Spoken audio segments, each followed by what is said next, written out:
Bad Influence was the Nerd Kid show to end all Nerd Kid shows, especially on CITV, where they'd never really bothered to try again. Welcome to Breaking Bad Influence, where I'll be taking an in-depth look at the series, episode by episode, whenever I can be asked. Seeing as this is episode 1, let's take a look at the intro sequence. Here we're introduced to the lovely Violet Berlin and Earth's oldest teenager, Andy Crane. They're competing against each other in a frankly shoddy-looking side-scroller. Violet is using a control pad because she's sensible, and Andy is using a joystick like he doesn't know what year it is. They both nod at each other as if they understand what the next step of the plan is, but on executing that plan, Violet jumps right into the screen, and Andy stops short of trying to put his no-no parts in there. Clearly they've miscommunicated this phase. Violet helps a dinosaur climb a cliff and Andy has a headache. Then they run after the dinosaur counterparts, at which point they don't do anything and the dinosaurs high-five. It's at this point we realise that Andy Crane has been dressed like a referee this entire time. Andy tells us, Hiya, welcome to Bad Influence, the only place you'll be able to see moving screenshots of the very latest games. Which is a terminology both confusing and wrong. Someone forgot to tell Andy that moving screenshots are videos. Violet explains that we'll get to see Joe and Mac later, and American correspondent Z Wright, who I'll be referring to using the correct moniker Z Wright from now on, lets us know what it's like to get your hair permed in VR. Andy asks if we remember the 10-year-old BBC Micro, vastly misinterpreting the length of time it takes for people to forget about old computers. He then introduces us to the brand new Quick Shot Supervision, clearly more interesting than the 10-year-old BBC Micro. Just listen to this excited young whippersnapper. What are you playing on it? I'm playing Chris Ball. Violet Berlin then briefly turns into a robot. This one's a Neo Geo, one of the most advanced consoles in the world. But as well as games, we'll be looking at the other amazing things computers can do. Violet vastly overestimates her ability to draw on an Amiga. This grown woman then prints out her amateurish drawing and claims that she will keep it forever. She then quickly changes her mind, says it's shit, and decides to give it to Andy. The sexual tension is simmering. I don't think Rolf Harris has got too much to worry about, has he? This joke did not age well. Andy then bothers a kid who is clearly about to hit his highest ever score and makes him show off his t-shirts. This kid is pissed off.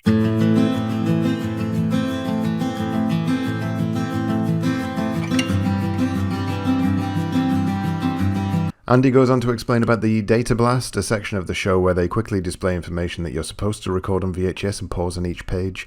This technology caused a surge in NHS specs in the mid-90s. Namrud shows up. His name is Doorman backwards. This is never explained, nor is it a pun, nor does it make sense.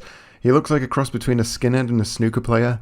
He explains how to get the level select cheat on Sonic working, something which every child in the world knows at this point.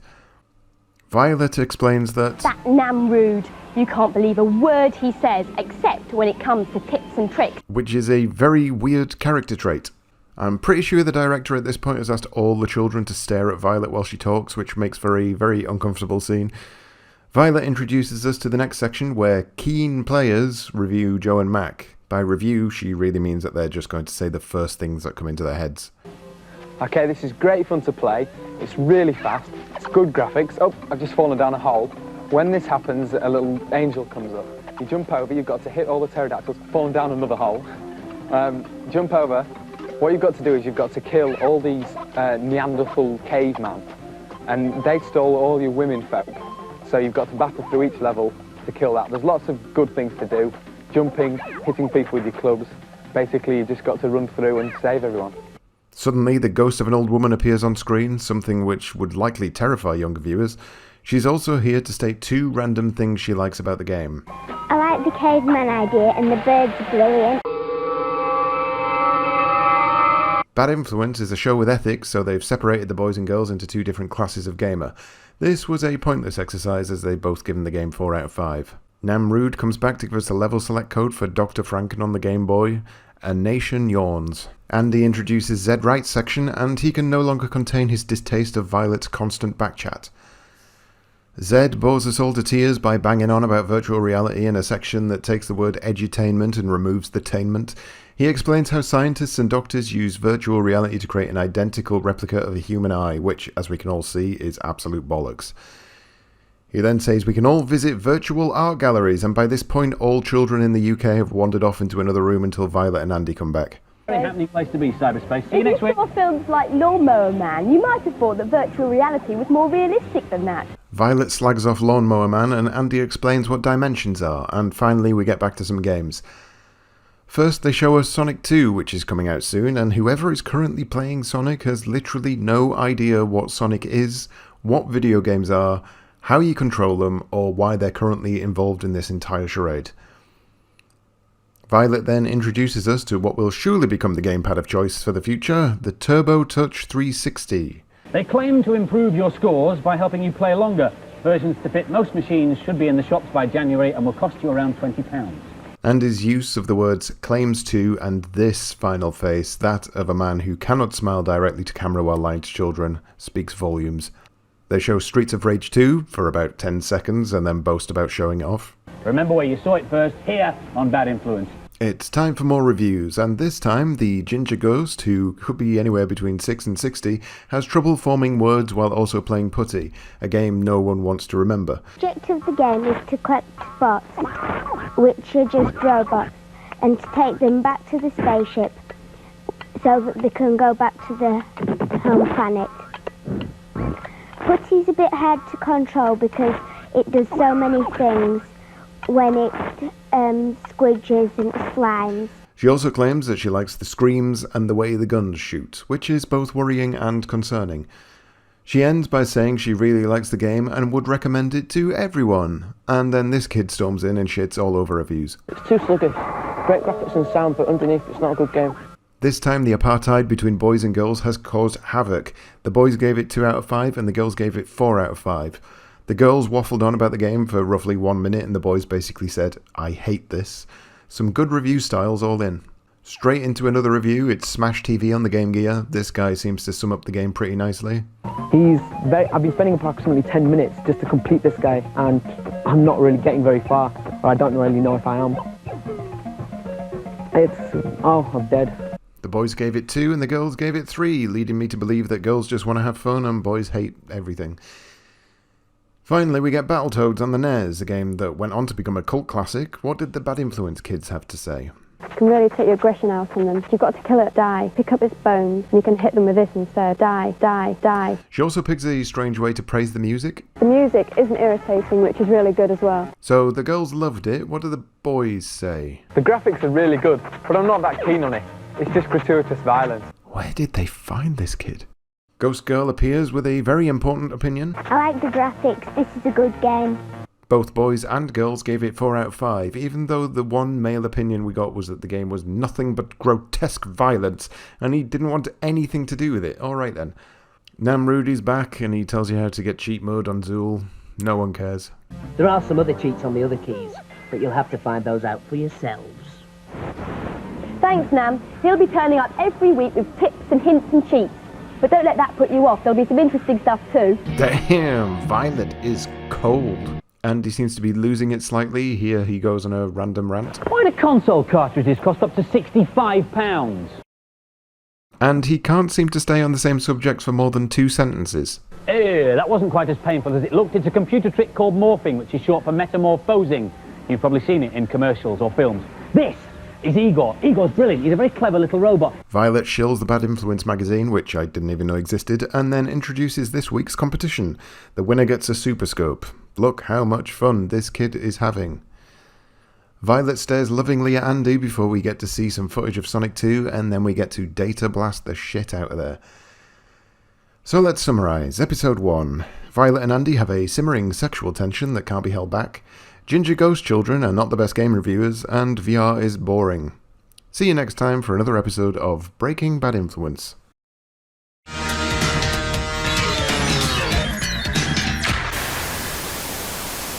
Welcome back to Breaking Bad Influence, the show where I take a look at CITV's seminal kids show about games and break them down into itty-bitty pieces.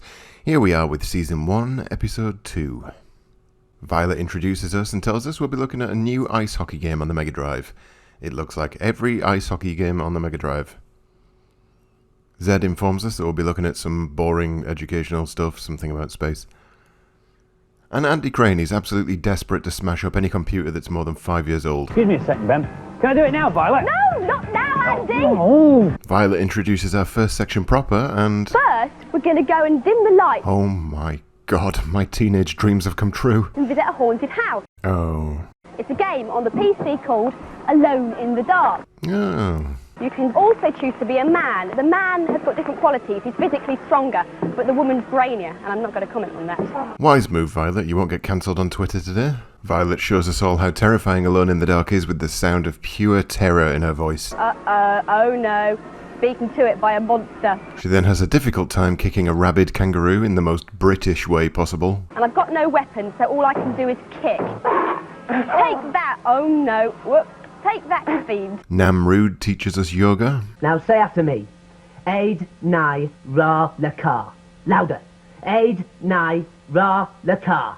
Now look out of the window. Is it raining?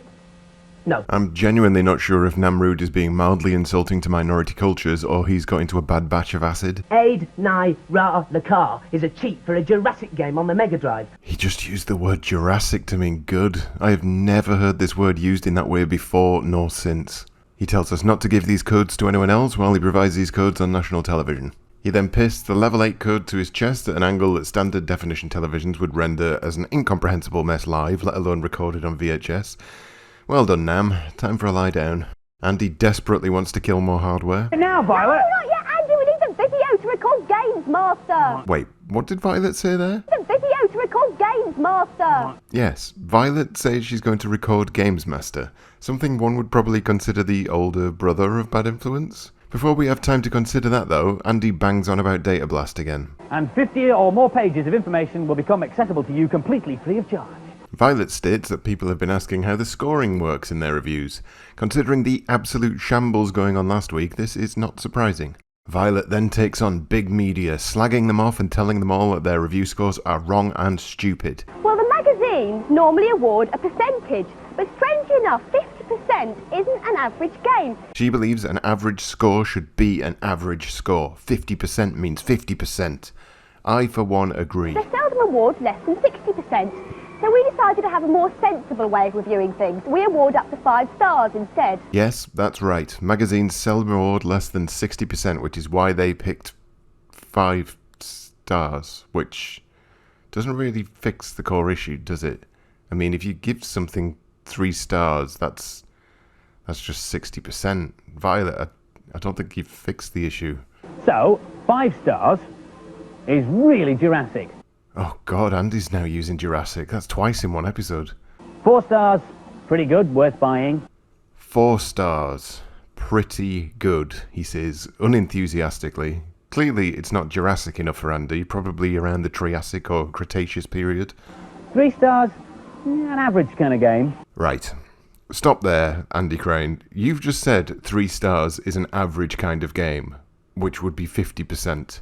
But in the world of Bad Influence, 60%. Your solution does not fix the problem. 2 stars, don't buy it unless you are a real fan of that particular type of game. See, already I know for a fact that if a game gets 2 stars, I'm not buying it. It doesn't matter if I like the genre or not. That's 40%. That's below average. It's the definition of poor. And 1 star, we wouldn't touch it with a 10-foot joystick. It's a complete turkey. I'm not sure if these mixed metaphors are a weird euphemism, but I'm going to roll with it. Andy introduces the first review, NHLPA Hockey for the Mega Drive. We're introduced to Adam and Sarah, and stop, wait, hold up. I have never seen anyone hold a controller like this. This looks wildly uncomfortable. Also, Adam really does not like Sarah one bit. But still, to appreciate it properly, you've got to have 2 players, so find yourself a friend. Unfortunately, I've only got Sarah. Thanks a lot. Like water off a duck's back to Sarah. Tensions continue to rise as the camera just keeps rolling while these 2 kids tear into each other. Foul! What do you mean Thank foul? you. It was a face action, just because I blasted the puck too hard. Yeah, I know. Well, that's not my fault, is it? Anyway, here comes my player now. You can't say nothing about fouls. Oh, I don't. what a goal. That's it. The goal is set. God, that was like watching a failing marriage on ice. One of the problems in this game is you can't see where the puck is because it matches the boot. Sarah complains that you sometimes can't see the puck, and Adam will not give it a rest. Listen in the background here, you can hear him murmuring away about Sarah's bad eyesight. So that's a problem if you got bad eyesight or something. Anyway, all Adam cares about is that the level of violence is nowhere near the standard he requires. It's not violent enough. You hit the place, like just get back up again. They don't get any real injuries or something. Well, finally get a breather from those two, Christ. It's a good looking game. I really like the feel of the ice. We're then introduced to my favourite reviewer of the week. He's no scary ghost child, but he does have the stilted manner of a kid that's been told to read straight off a script. This game is excellent. It's very playable. I would definitely buy it. It looks good, but it's quite confusing. I can't see the ball sometimes. Probably because it's not a ball, it's a poke god. Both gave it 4 out of 5, which means that it's pretty good, according to Andy. Not great, probably worth it if you can be arsed. Unenthusiastically below perfect. Now it's time for Zed Wright's section, where he immediately rips the shit out of scientists. The technicians who work in this room tend to have a faraway look in their eyes. Zed talks about things NASA do, but even when they try to overlay it with video gamey visuals and sound effects, And send back information about the surface. they can't fool me. This is education, and I, for one, refuse to accept it. And this is what it sent back. Page after page of computer data. Yes, if it's one thing kids love, it certainly is reams of data. I'm glad we're looking at this right now and not videos of computer games. A man who sounds like he's been dared to hold his breath throughout this entire interview points at a picture of what could be an elephant's leg. Product somewhat like this. These are 2 orbits taken by the Magellan spacecraft as it orbits around the planet Venus. And then we get to listen to a guy who looks like he's being told off. I swear, Dad, I was only looking at those videos for a research project for school. He then shows us what's on his desktop, and then points or gestures at almost every single part of the screen in the space of 30 seconds.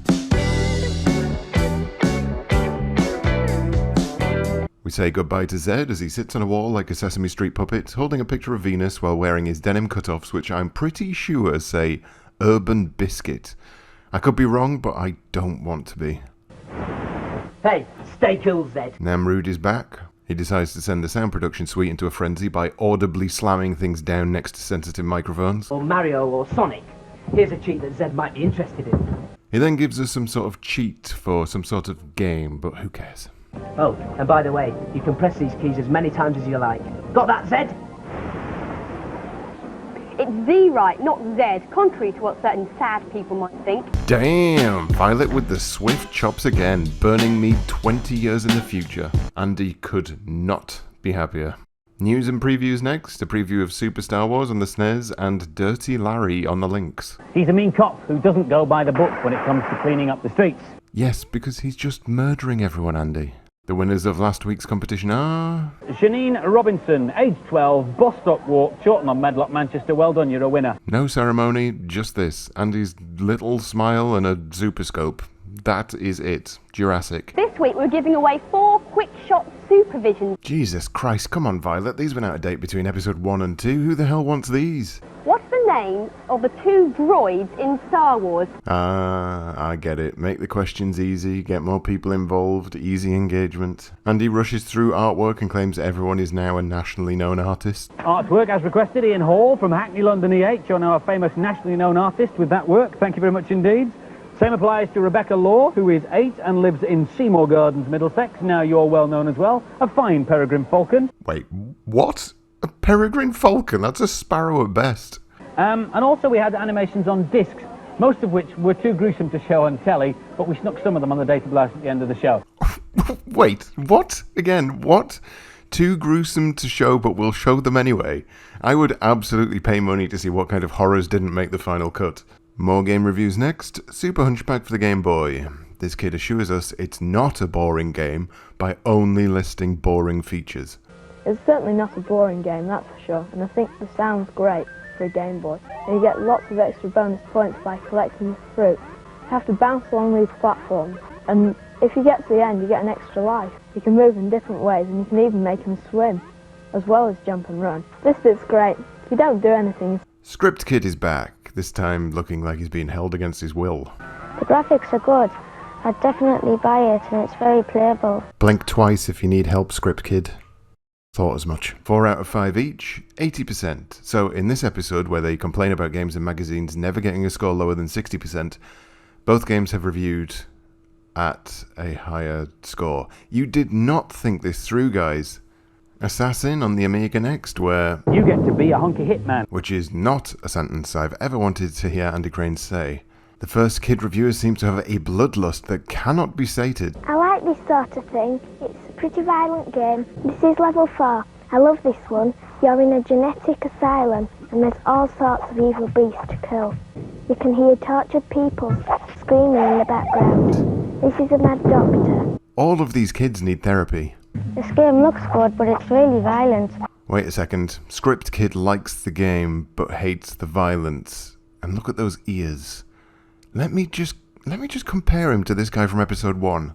The graphics are really good, but I'm not that keen on it. It's just gratuitous violence.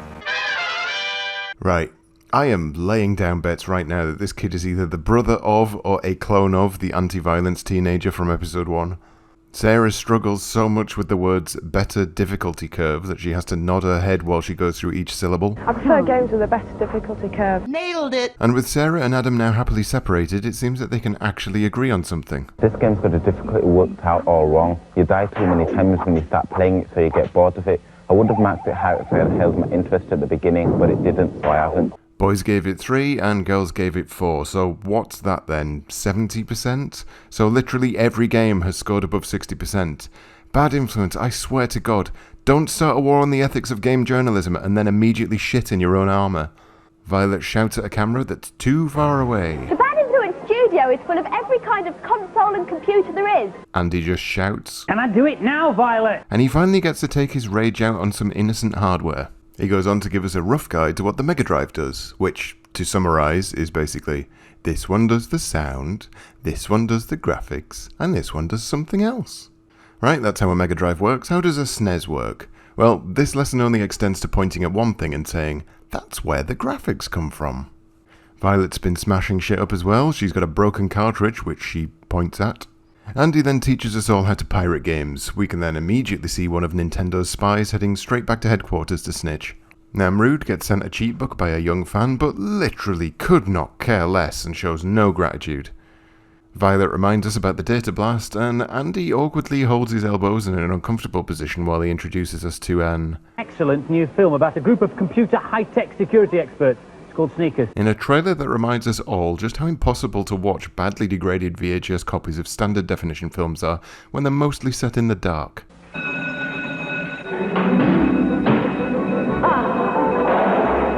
Sure you know which one to cut? Yes. The alarm's always the green one. So, to summarise, Bad Influence can talk the talk but can't walk the walk when it comes to scoring games. Andy Crane is addicted to violence. And a Mega Drive collection is no reason to stay in a loveless marriage. See you next time for another episode of Breaking Bad Influence. See ya. Bye.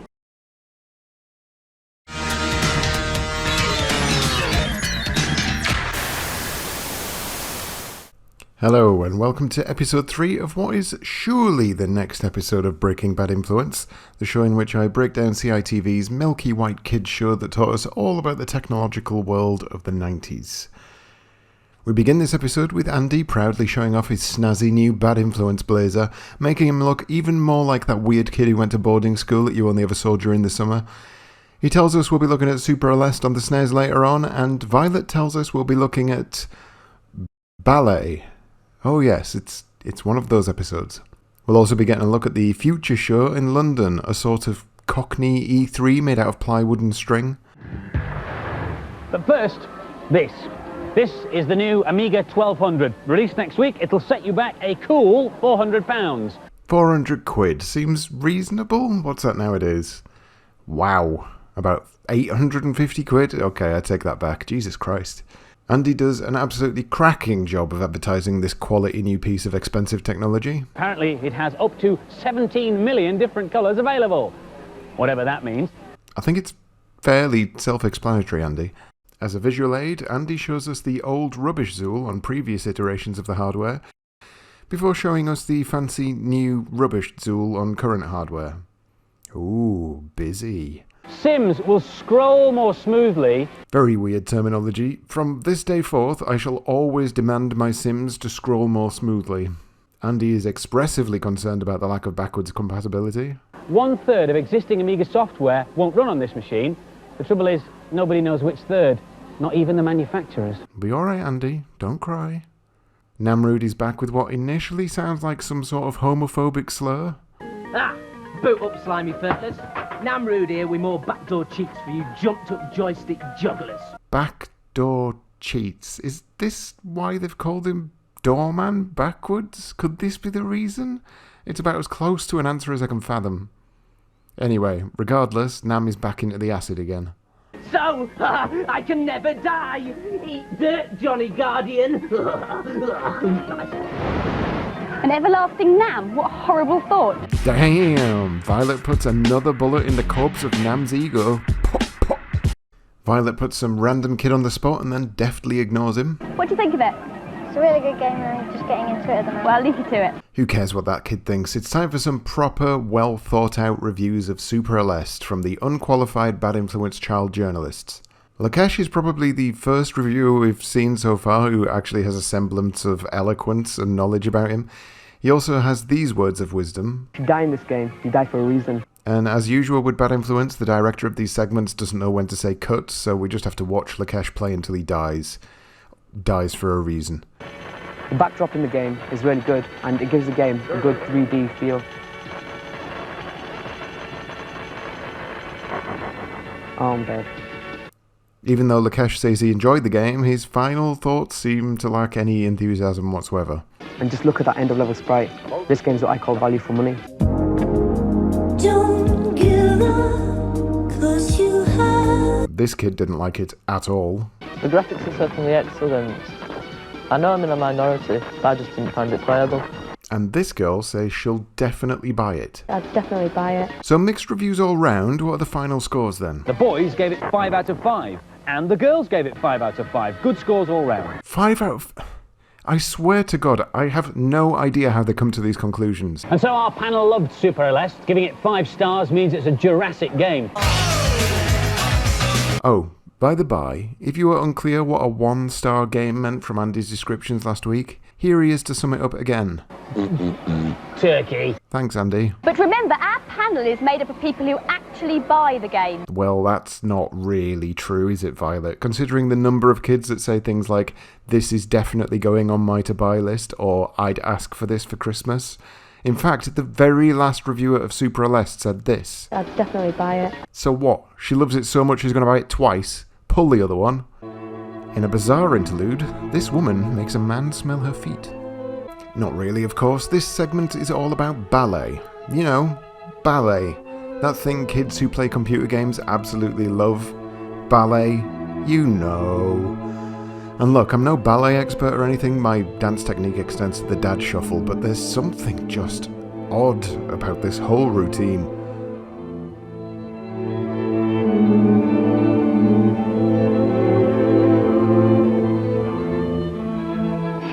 Was unusual. You can say that again, Violet. That dance was unusual. Aye, alright. Because it was written using a new computer system called Lifeforms. Oh my God, it was written using the power of computers. Is there anything they can't do? It was written by choreographer Mark Baldwin. Now this is a job description you don't hear very often. What do you do, Mark? Oh, I make ballet on my PC. Okay, Mark, bye. Who also performed it with Christine Tanner. How does it work, Mark? The screen's divided into 3. Here we have a dancer, and I can get the dancer to move in whatever fashion I want. He moves just like a human would. No he doesn't. Violet has to consistently point out to this man what a human can and cannot do. So it couldn't sort of jump. Yeah, you couldn't jump like that. But no one could jump that high. No one could jump that high or in that shape. So I have to be careful. As a dancer and a choreographer, I know what a human can do. I doubt this. Violet asks him to use common sense. So you have to use your common sense. Yeah, you've got to use your common sense. This is one, it took me quite a while to make this one because I'm quite new to it. I think we can all see that. We then get to see a virtual ballet that he's made and then watch a ballet dancer perform it. Only, it's not really that, it's completely different. So would Christine have worked out this movement from seeing it back on the computer? Well, I learnt it from the computer and then I showed it to Christine and she's doing her own interpretation of what it is. Wow, now that is efficiency. Make it on the computer, then learn how to do it yourself, then show someone else how to do it, then let them do their own interpretation of what you've just shown them. Just how would ballet survive without this? We then get to watch the ballet dancers doing their thing for a bit longer, interspersed with clips from Lawnmower Man.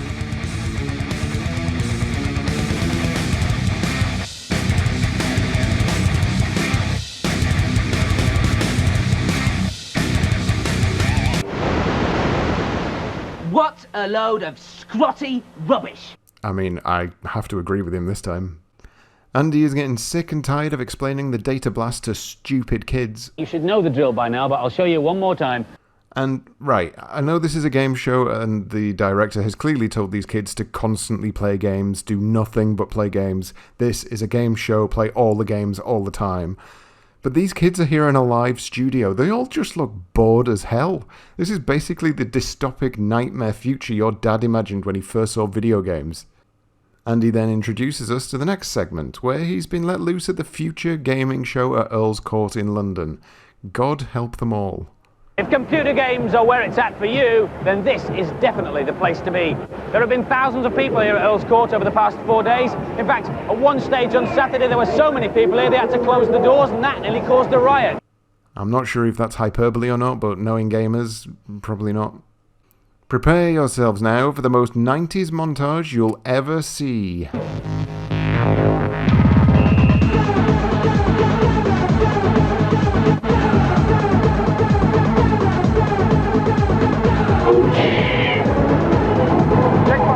This is where the future is. Virtual reality. This is where I look at my most attractive. If you want to take one of these home, it'll cost you £40,000. £40,000 for VR. In today's money, that'd be 83.5 grand. I wonder if Andy ever considered that one day people will be sticking their phone in a bit of cardboard and experiencing something roughly similar. Andy goes on to gloat about how great VR is, but doesn't actually show us any footage. You don't know what I'm talking about, do you? Because you can't see anything, but it's really good. Prepare for some nightmare-inducing camera work. Sonic, the coolest hedgehog in the whole wide world, thinks a high five is a handshake. Give me 5, Sonic! Don't give up, 'cause you have. Andy is worried this will awaken his furry fetish. Bizarre! Quite bizarre! Next, we're on to the apparently main event, where the competition for National Computer Games Champion and a prize pool of £10,000, or seeing as I've done this all episode, about 21 grand in today's money, is down to the last 2 competitors. The most 90s t-shirt in the world award goes to this guy with this knockoff black Bart Simpson's ensemble. Gentlemen, can I ask you first, to get to the standard, how much blooming playing do you do? About 4 hours a day, sometimes more. 4 hours a day, what about yourself? Been recently doing about 5 hours a day. I'm pretty sure his answer was always going to be at least 1 hour more than whatever the previous guy said. I also think they're both lying. You play loads of games, what's your favourite? PGA Tour Golf on the Mega Drive. What, really? Alan? Street Fighter 2 on the Super NES. Well, that's much more like it. I'm on Alan's side now. And if you were the champion and won £10,000, what would you do with the money? Put it in the bank and get the interest. Boo, boring. And yourself? Get a season ticket to the Wolves first and then a Mega CD. Yeah, I'll go with this guy instead. I'm back on Tony's side. So, what game would you expect to see in the first round of a National Video Game Championship for 2 people to compete at in a head-to-head, nail-biting fight? Street Fighter? Bomberman? Mario Kart? Well, if your guess was Lemmings, then you're incorrect because it's Lemmings 2. For the following footage, there is literally no editing required. From the music to the camera work, this is just riveting television.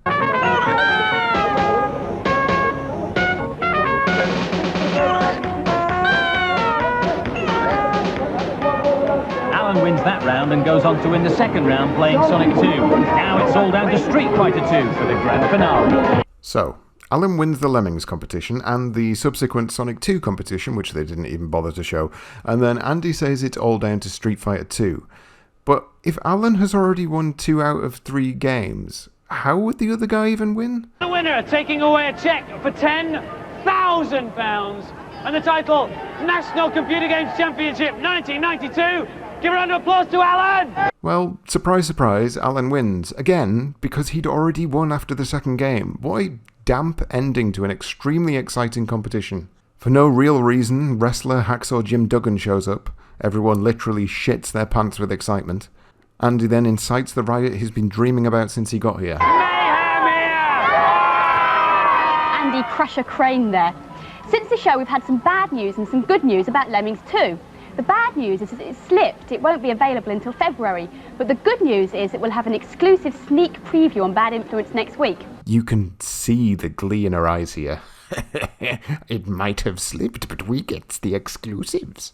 Next is a review of Micro Machines, a timeless classic that almost anyone can still pick up and play today.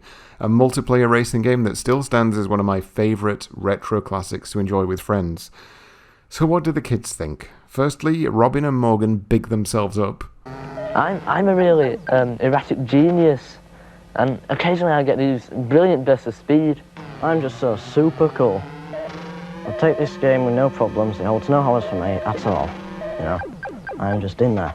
And then one of them declares, I can use tactics on this, but you can only use it once before your affair works out.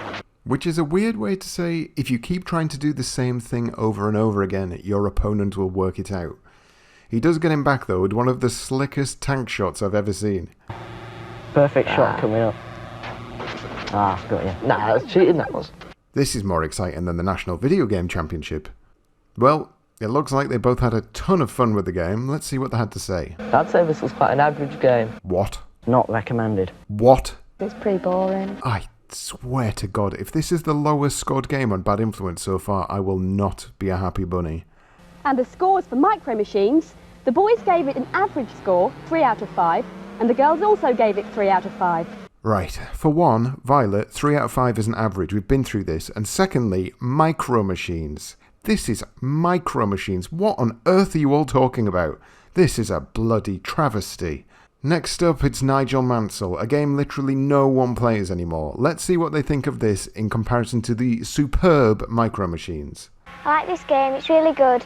The graphics are really brilliant. You can see the hands moving, it's like being in a real racing car. Oh, you can see your hands move and it's like being in a real racing car. Get out. Some very helpful advice from this kid. Luckily, you can choose your tyres to match the conditions. You can have wet, soft or hard. I'd recommend wet for when it's raining. So, this one lass disappointingly seems to love the game, but what about the rest of them? Just don't waste your money on it. Ooh. Racing sims aren't my favourite game, and in my opinion this one's pretty boring. It's just ordinary. There's not much to recommend, Nigel Mansell. The graphics are slow and jerky, there's very little trackside detail, and there's not enough room on the road to overtake. Ouch. So it looks like the vast majority of kids didn't like it. Let's see what the scores are then. And the scores for Nigel Mansell's World Championship. The boys gave it a poor 2 out of 5, but the girls liked it. They gave it 4 out of 5. Come on. The girls like this shit more than Micro Machines. I bet it was that one little lass. She's inflated the score. She's an outlier. This is your fault, little girl. You have ruined the good name of Micro Machines. I am beyond upset. Namrood finishes off the last of his cocaine. On the title screen of Adventure Island on the Game Boy, press up, down, shake it all about. No, sorry. Yep, definitely cocaine. We're back onto Sneakers again, a film I honestly didn't even know existed. Computer disc landed on my desk. I stuffed it into my machine, and this is what came out. A high-tech way of getting publicity for a new film called, not surprisingly, Sneakers. To get this far, I had to enter the password CTEC Astronomy. But I don't know the password for these other levels, so it won't let me in. Look, all it'll say is, access denied, try the character dossier. All I can get at the moment are these rather dull biographies of the actors in the film. There, for example, is Robert Redford, and if you go through, you can have everything you ever wanted to know about Sidney Poitier. Fascinating. So they've sent them this disc to show off the film, put a little puzzle solving in there, and Andy can't be arsed working it out, so slags it off. We then see more moving screenshots of Sneakers, which apparently features Dan Aykroyd as you've never seen him before, with curtains. Competition winners. This time they don't even bother with the fanfare of taking a name out of a bag, they just scroll the names of the poor saps who've won this garbage across the bottom of the screen. Next week's prize, however, is... a Game Gear with TV tuner. Now that's more like it. Look at the size of that aerial. You could get channels from Bermuda with that bugger. Andy carries on fannying around with his computer and the show just peters out unceremoniously into the data blast. So, In summary then, computers compose the strangest ballet performances, Lemmings 2 is not an exciting way to compete, and children should never, ever, ever be allowed to give games review scores. See you next time on another episode of Breaking Bad Influence.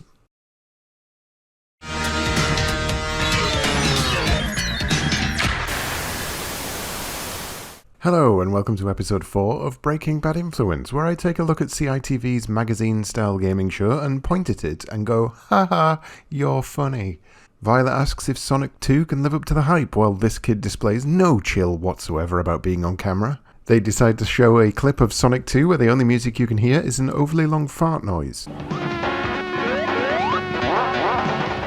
I'm Z right. Oh no, Zad's back. Well, at least he's not trying to teach us anything this time. He's going to be reporting on some actual game-type things from America. Andy tells us there's a hidden cost to handhelds. What could that be, perhaps? Maybe the price of games or something? This machine cost me about £100. The cartridge to play on it's £25, and the batteries to run them both about another £4. Now, I expect to get years of pleasure out of both the machine and the cartridge. But what about the batteries? How long will they last? Oh my God, it's a battery test. Is that really what we've lowered ourselves to? We set them all going at exactly 9:30 this morning and told the crew to play them until the batteries packed up. The results, we'll have those later in the programme. I literally cannot wait, Andy. What a cliffhanger. After all the hype, Sonic 2 is being released worldwide next Tuesday, or Sonic Tuesday. This is a copy of the first ever rough sketch of Sonic. Wait, what is this? And why doesn't Sonic look like this now? I feel like they've made a terrible mistake. Anyway, Violet hypes up Sonic 2, and to be fair, it's an exciting time. The sequel to the Mega Drive's mascot is coming, and it's shaping up to be pretty good. Straight into the review then. And it's a kid with no enthusiasm in his face or voice. Again, good job. This game's great. It's everything I expected from Sonic. So many platform games are so predictable, but this one's brilliant. It's definitely the best game out on the Mega Drive.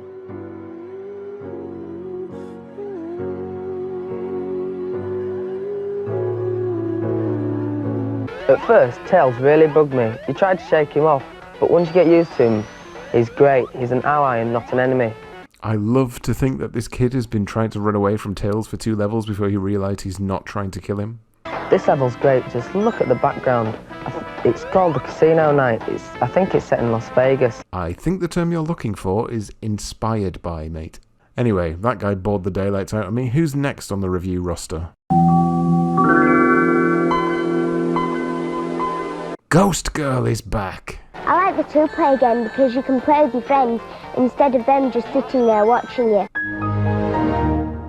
Tails gets on my nerves a bit, but I'll still definitely buy the game. Mate, if Tails gets on your nerves in this game, just wait until Sonic Adventure.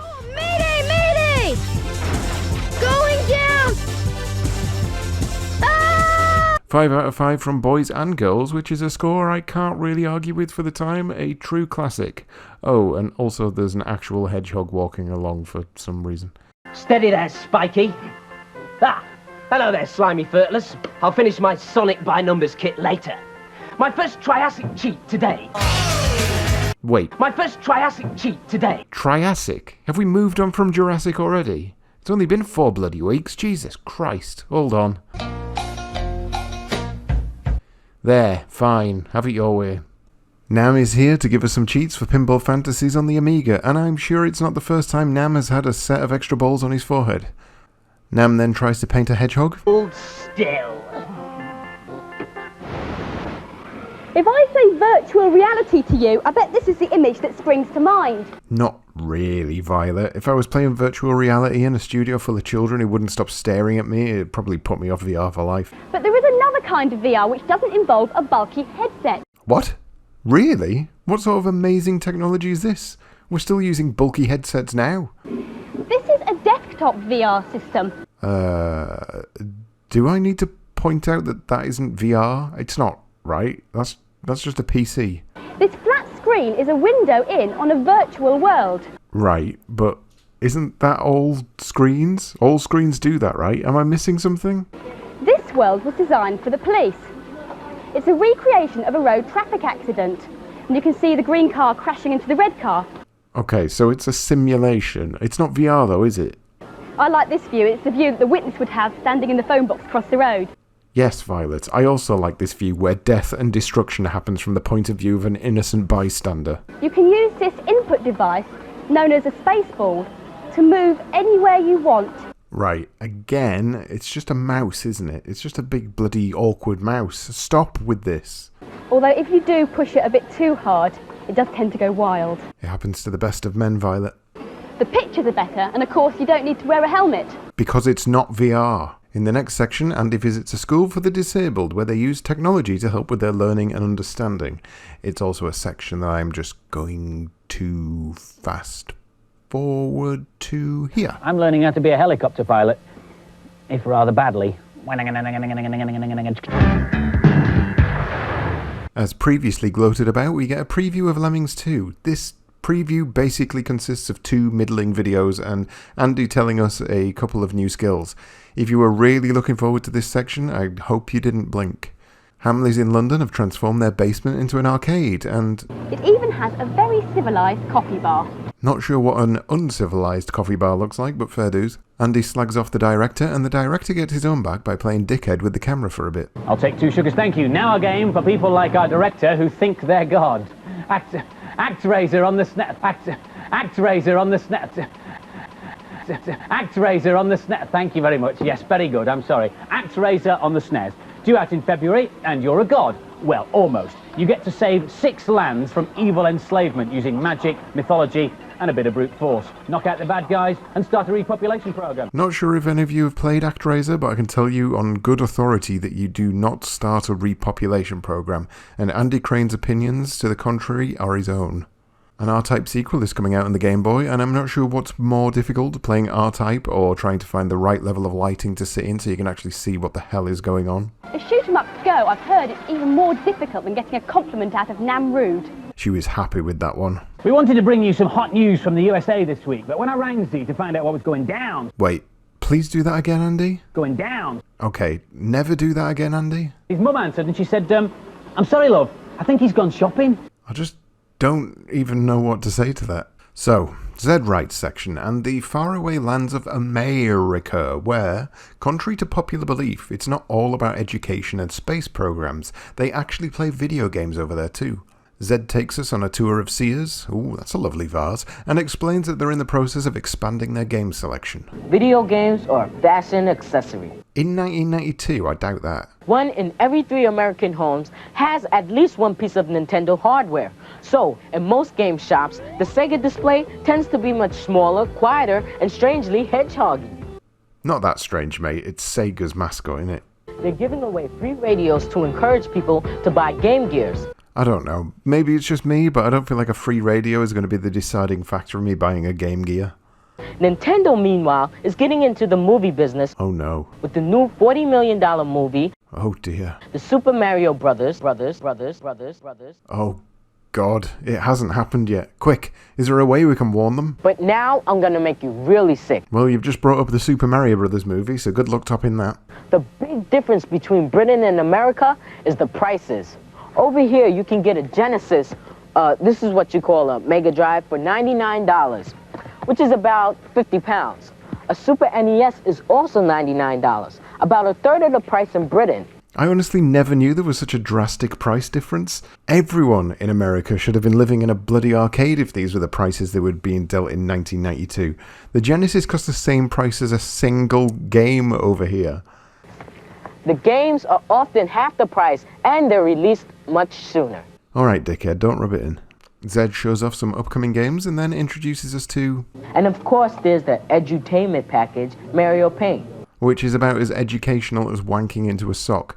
We then get an unnecessarily long shot of someone badly drawing a mouth onto Yoshi. Craig Stanley, department manager, likes hot games. For the Sega Genesis system right now, the big hot games, we've got a couple of new releases. Kid Chameleon is a new hot game. And you can tell he really wanted to say hot game again in this bit, but realised he'd already said it twice, so stopped himself. Ferrari is a new game also. Big hot games, big hot games. Kid Chameleon is big hot games. Also, if you're ever unsure what decade Bad Influence was filmed in, this clip sums it up quite nicely. Don't buy this. It was Nintendo's attempt to attract more girls to buy games. Barbie, brilliant. Not. Nam builds a time machine that only succeeds in making him shit himself.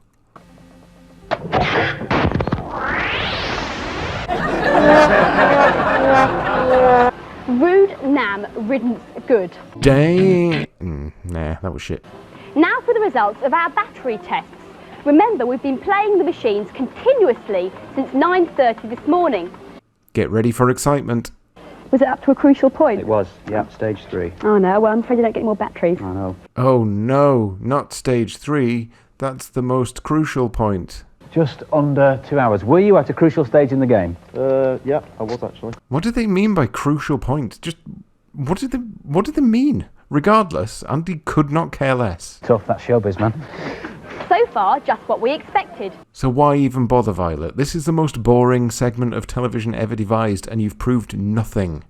The next machine to go was just a few minutes before we started recording the programme this afternoon. What's that, about 8 hours. 8 hours? Well, that's a good run. Did you get a good score? I did, yeah. I don't believe it. Damn, take that, random cameraman. For the Game Boy, about 8p an hour. For the Supervision, about 20p an hour. That's the black and white ones. Well, I think we all know the Supervision would last a couple of years because nobody wants to play it, so that should have won by technicality. So if you play a Game Gear 2 or 3 hours a day for a year, the money you've spent on batteries could have bought 1,000 hamburgers or a small car. Weird comparison, but okay. Andy then storms in with his quiet woman routine. Thank you, Violet. Or a top-of-the-range hi-fi. Thank you, Violet. Or 20 Mega Drive. Thank you, Violet. Or- I think we've got the idea. If you practice a game to completion and it takes you about 40 hours, it will cost you somewhere in the region of £150. Makes you think, doesn't it? A bit, but anyway, let's go to the next section. Long life batteries. They cost nearly twice as much, but they last up to 4 times longer, so they're good value. And this machine will run at about £3 an hour. Oh my god, they just won't stop talking about batteries. A tip though, if you want long game play your handheld with the sound down, because the battery power lasts a lot longer. Turn the sound off, what a shit compromise. Andy declares that plugging the handheld in is the best method, something every child in 1992 knew, and then immediately tries to walk off and pretends to fall over the wire in what is quite possibly the best piece of slapstick comedy I've seen since Charlie Chaplin. Axelay on the SNES is up next. This is a tough game, I feel like there's a but to this sentence. but it's certainly a challenge. Well, that's kind of the same sentence, really. I'm certainly thinking about buying this game, even though it's so tough. I really want to beat it now. I'm determined to finish it one day. This game's quite hard to get into, but once you do get into it, it's really good. Who cares what all these other kids think anyway? We only care about Ghost Girl's random stream of consciousness. This is just shooting things. I like collecting things, so I like the power-ups. I wouldn't want to play this game for too long because you get bored of it, but I love the graphics. 4 out of 5 and 3 out of 5, so that's a score of 70%. But I just checked Wikipedia, and apparently the Bad Influence magazine gave the game 90%. So basically all of these kids can go and screw themselves. Curse of Enchantia is next, which I have literally never heard of in my entire life. I really hope they bring on a kid with a lot of enthusiasm to really show me what this game can do. This is a great game. I could get stuck in it for days. I'm calling the guard, so he'll give me a key when he trips over the steps. I'll use this key to free myself from the manacles which I'm chained to.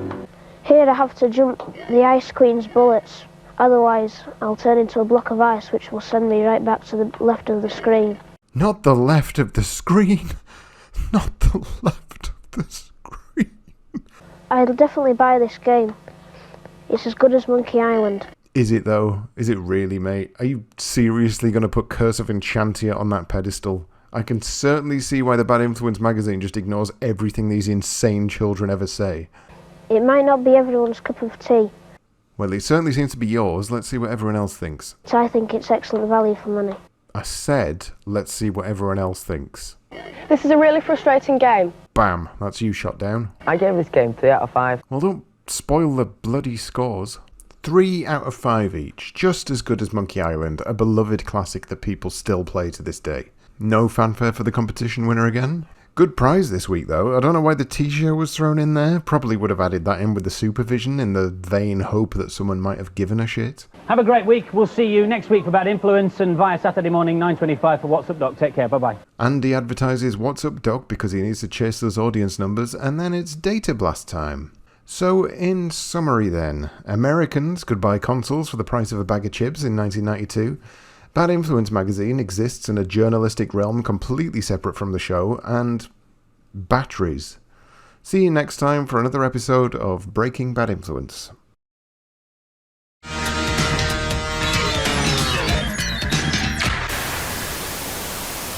Hello, and welcome to episode 5 of season 1 of Breaking Bad Influence, a show in which I, a jaded man-child approaching 40, take a look at one of my favourite childhood shows and laugh at it for being old, even though I'm older. Now, before we begin, I just want to say that Andy Crane has obviously been spoken to about his slightly cringy behaviour, and he's been told to reel it back a bit, so you'll have to excuse this starting segment where Andy acts a little bit more restrained. Yo, Bad Influence, check it out, MC Crane, kick it one time. Okay, scratch that, I must have been thinking of someone else. I'm sorry, we will have some proper music on the programme this week from Brooklyn. Yes, Brooklyn, a band, I might add, I have never heard of, nor can find any mention of on the entire internet. Just bear in mind that I can type in practically anything on the internet and it'll give me something back.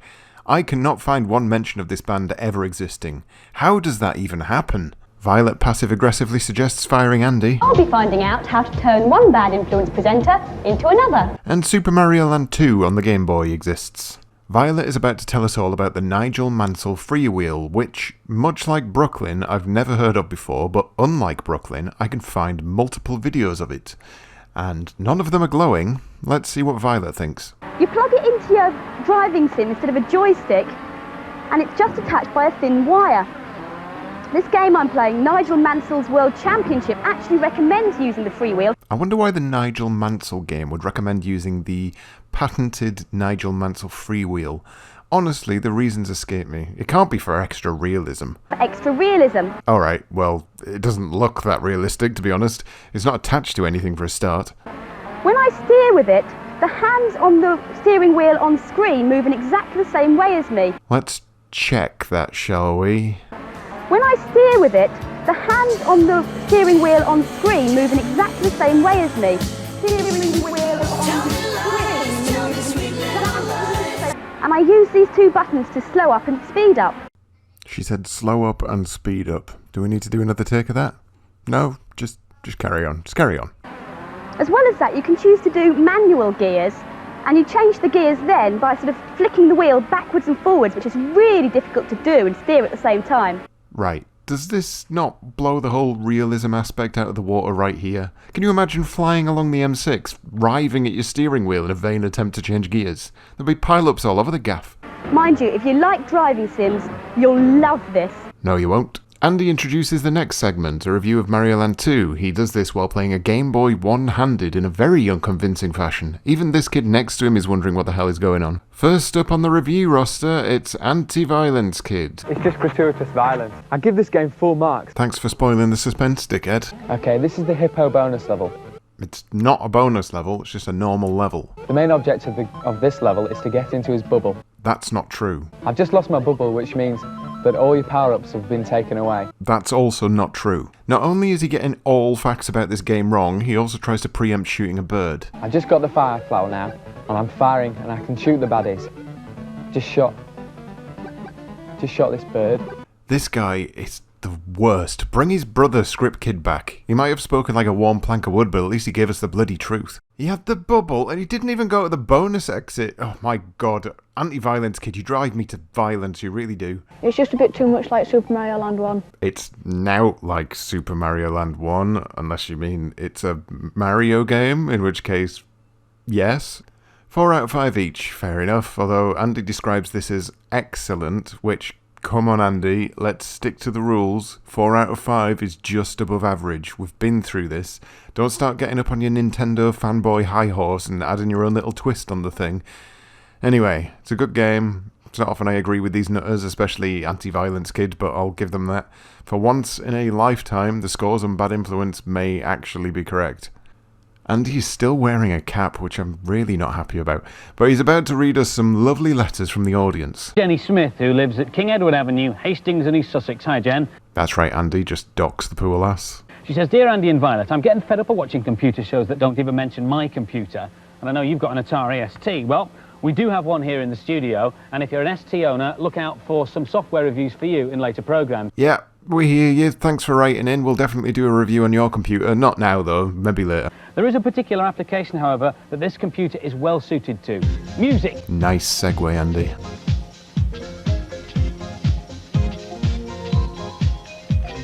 The sound of the rhythm coming to ya. Bass vibrations move right through ya. Check the controls as we start to swing. Sound so good you can't help but start to shake that thing. In the place on the dance floor. We know the funky music's what you're looking for. And here it is. Can't you see? It can never be a bad influence on me. Well, that was fun, but I wonder why they've brought them on the show. Short but sweet. These guys are Brooklyn. That's their brand new single, or at least part of it. The single's called Bad Influence. Oh, that's why. Welcome to the programme. How do you doing, Andy? Nice of you to name your single after us, Jerome. We're very pleased. Well, actually, Andy, we didn't name the single after you. Take that, Andy. Andy starts a fight. Just get off now, thank you very much. Just clear off on your way. Kevin's in the band too. Hi. He plays the keyboard and he also produces the music, and I was saying the Atari is well suited to music. How and why, Kev? Well, it certainly is, because it's the only computer with MIDI. Gonna be honest, I did not expect that voice after hearing the lead rapper. I can talk to all these keyboards and tell them what to do from here. All right, show us how it works then. Right, okay, well, I put some kick drums in. You'll put them in, I see. Yeah. What I can do then is I can take that bar and copy it over as many times as I like. That's 16 bars of there drums is there. 16 bars of bass drums there. It sounds like this. Yeah, but it needs a bit of melody to make it a bit more interesting, doesn't it? Check out lightning hands on the keyboard here. So you can actually play live in as well.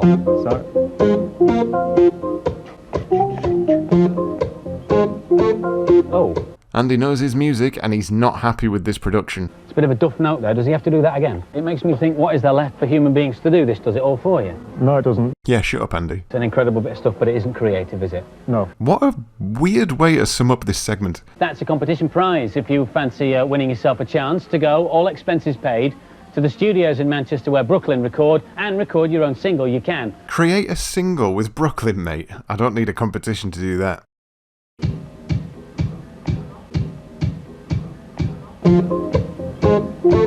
Oh. Oh. Oh. Bad Influence, check it out. MC Crank. Kick it one time. Kick it one time. Oh. Gratuitous violence.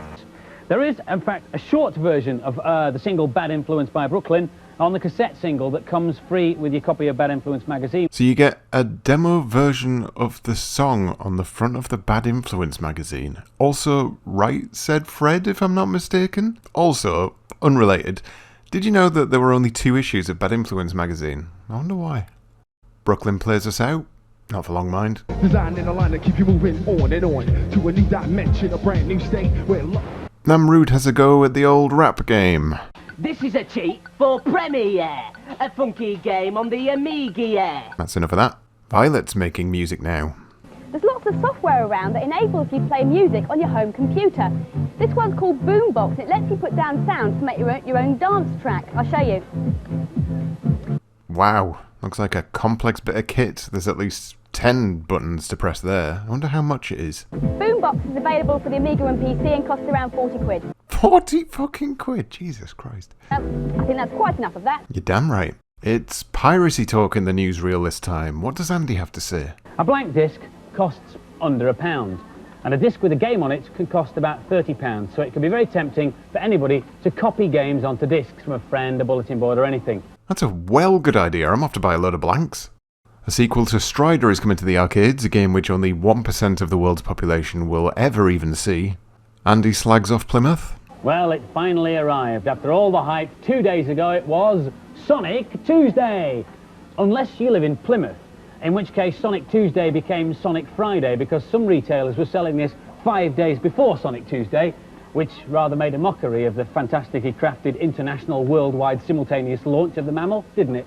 Yeah, Plymouth, you bunch of bastards. Namrood is back and just waffles on about some random shit. I'm just looking for my hedgehog. Violet's been allowed out of the studio on her own for the first time in her life, and you can see the joy in her jaunty angle. She's here to investigate some sort of morphing technology. We asked them to show us how they do their morphing, but instead they gave us a starring role in their own morph sequence. In charge is producer Andy Barmer. Oh, apparently Andy has tagged along as well, just making sure that Violet doesn't get up to anything exciting on her own, I imagine. You can tell this guy has absolutely no time for Andy and Violet's shit. Yeah, your eyes are going to have to somewhere move across the screen, and that's just going to look a bit of Can you do this? So, at the end, you maybe sort of acknowledge the fact that you've transformed. Become normal again. So a bit of a... In order to make the effect work, Andy has to do a few takes because he keeps jeffing it right up, but Violet seems to understand the basic instructions pretty quickly. Andy does not like this. Why do you say she was very good and she's only done 2 and you made me do 5, man? And what is this? There's a deal going down here. Graphic designer Gavin Blair is here to explain how all this works, and he passive-aggressively explains that this took a lot of time and effort for Andy and Violet to just piss about in front of a blue screen. You have to track everything that moves. So like, for instance, you started with your mouth closed and opened it as the sequence progressed. You also blinked. So I had to put a lot of detail around your eyes, around your mouth, things like that.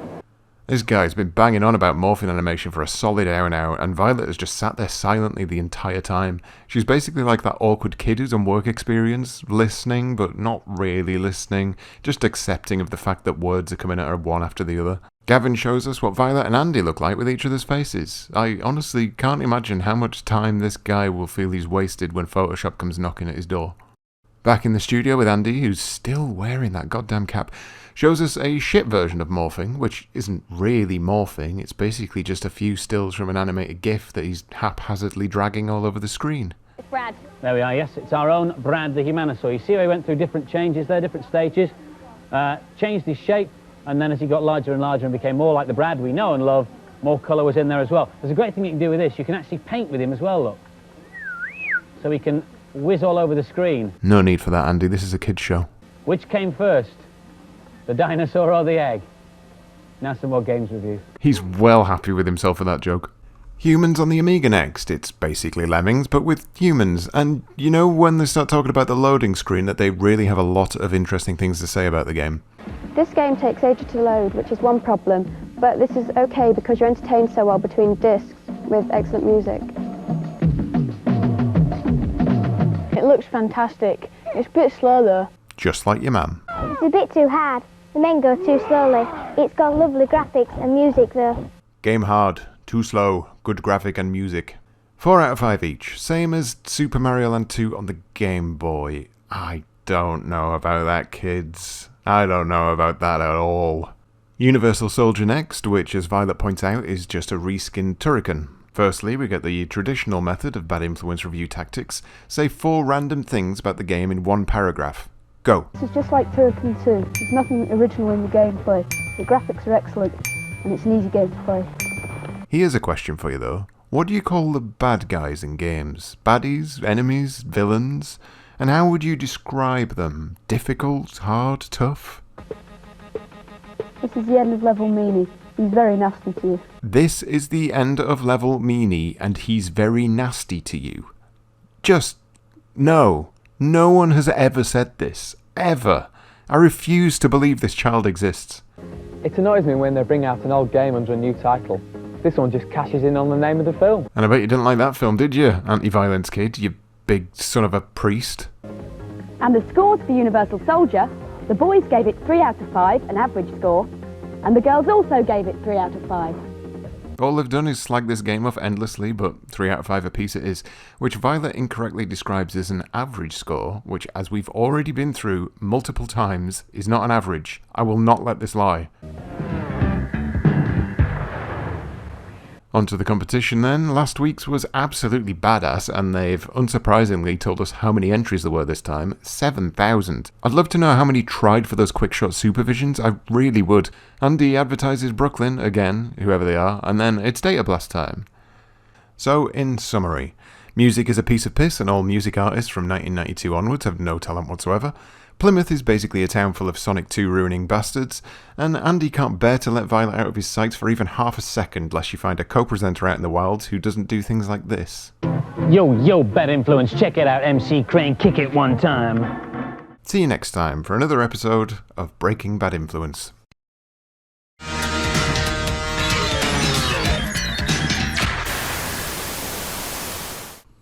Hello and welcome back to another fat stack of 90s flavour with Breaking Bad Influence Season 1, Episode 6. Here's hoping today's episode doesn't feature Indiana Jones 3 on the Mega Drive. Hi, in today's Bad Influence we're reviewing Indiana Jones 3 on the Mega Drive. Great, that's a good start. Fingers crossed Andy won't be up to anything too embarrassing or weird at least. Zoom in on me, Eric on One, and I'll be using a home computer to edit some of the finest footage ever shot in the Bad Influence studio. Oh, okay, he is. Well, hopefully there's no Zed Wright. These people are the best game players in the world. Okay. Might as well just round things off with this shithouse then. But before all of that, slimy furtlers, something interesting. The cameraman practices some social distancing while Nam tells us all about a cheat for Bill and Ted on the Game Boy. Have you ever played Bill and Ted on the Game Boy? Has anyone played Bill and Ted on the Game Boy? What a monumental waste of time. Violet. Andy. Exhumed. Stop messing about. We're all sick of you following us around that stupid camera of yours. Yes, Andy Crane, the main reason the CITV studio doesn't have unisex bathrooms. Andy takes us through the process of editing film on an Amiga. I don't know though, editing footage together on a home computer? I don't think that'll catch on. Let's see what he's putting together though. And once it's all in there, you can do some really interesting stuff with it. Look, you can watch it forwards by dragging that along, or you can watch it backwards. Yes, thank you, Andy. Hollywood is waiting for you. More like the police. Indiana Jones 3 on the Mega Drive is up next. It's a game that received bare average reviews at best, so he is hoping that the Bad Influence kids are actually on point today. This is an 8-bit conversion which still looks like an 8-bit game. Bam! It looks to me like they spent loads of money on the license and virtually no money on the game at all. Pow! The graphics and sound are rubbish and the gameplay is even worse. Kapow! This one is the stupidest parts of the game where Indiana has to jump in there, quickly avoid the rocks to get into the second one and jump at the right time to avoid falling in the water by getting onto the rope. It just shows how much the game is based on luck rather than skill. The graphics are so pitiful. Just look at that background. I mean, you could easily get more fun out of one cartridge. If you like the film so much, just use your money and get a video instead. Adam is on fire. In a way, this game's cheap and nasty. Cheap for the manufacturers and nasty for us. It can take 10 weeks to save up for a Mega Drive game, so it's important to get one that's good. I wanted to give this 0 stars, but the scoring only goes down to 1, so when it is, I won't waste my money on this. Wow. Wow, Adam, you might have reached my favourite Bad Influence kid reviewer status. That's not the greatest accolade, granted, but still. Take that, Indiana Jones 3. It's not that bad. Quiet you, Adam has spoken. I expect a lot more from a 16-bit game. Yes, go Team Adam. Boys think it's absolute toilets, but the girls just can't help themselves. Come on, ladies.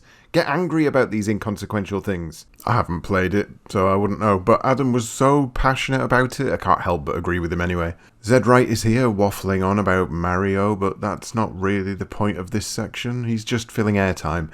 He's here at the Nintendo hotline, talking to people who work on a premium rate line, advising children how to complete games. If this isn't peak 90s, I don't know what is. This is Cafe Mario in Nintendo's American headquarters in Seattle. The people who eat their ham on rye, hold the mustard here, are among the best game players in the world because they're the people who man the hotline. Nintendo Gameplay, this is Robin. How may I help you? Pretty sure this guy is just working on a sex line. Big Chest, have you seen the Big Chest yet? No? The service runs every day from 4 o'clock in the morning to 10 o'clock at night. And since it started, they've answered 42 million questions. She is an expert, playing Final Fantasy with an arcade stick like a true pro. You should knock the 2 heads off, then you'll be able to defeat the middle head, but you have to have the other 2 heads defeated first. Wait, is he giving advice for this game? He seems to be playing an American football game, but his advice is... You should knock the 2 heads off, then you'll be able to defeat the middle head, but you have to have the other 2 heads defeated first. I'm not sure that's how you win American football, but what would I know? Pretty sure this guy's just calling his wife because he's lost his keys. Not in that long passageway that goes to the other stairs? No, it's in one of the rooms. This does look and sound like a great job, to be fair. If they got rid of the bit where you have to speak to the general public, it'd probably be perfect, really. Namrud is back. Hello, slimy footless. Come with me to a small island off the coast of Australia. Nope. Now, if you're stuck on a game, whatever you do, don't phone NAM and don't go phoning America. There's a Nintendo hotline in this country too. And the number is...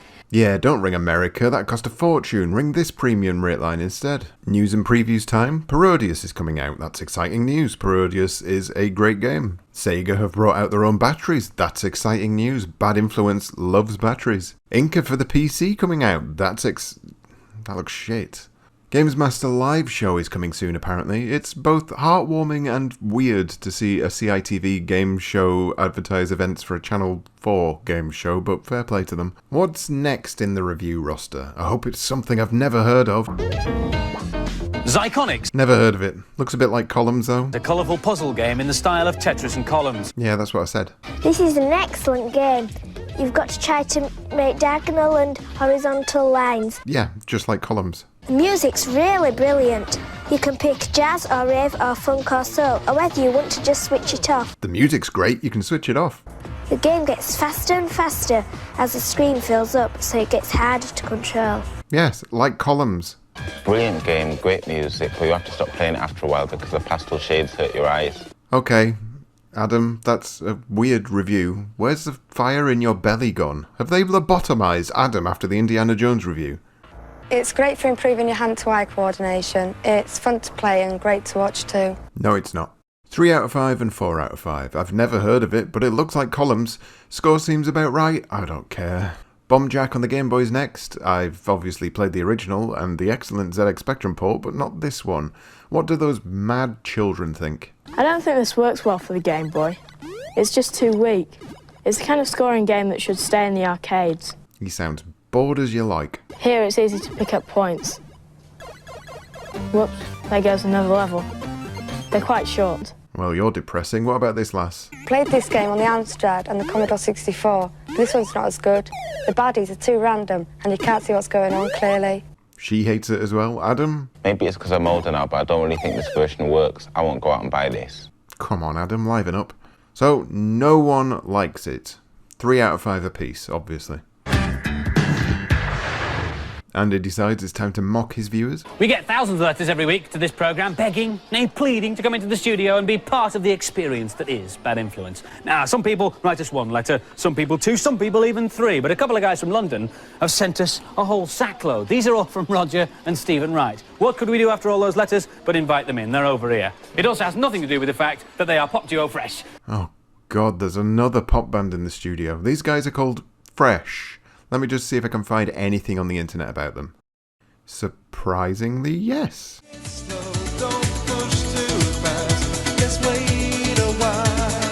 I don't like it. A Stock and Waterman production, unsurprisingly.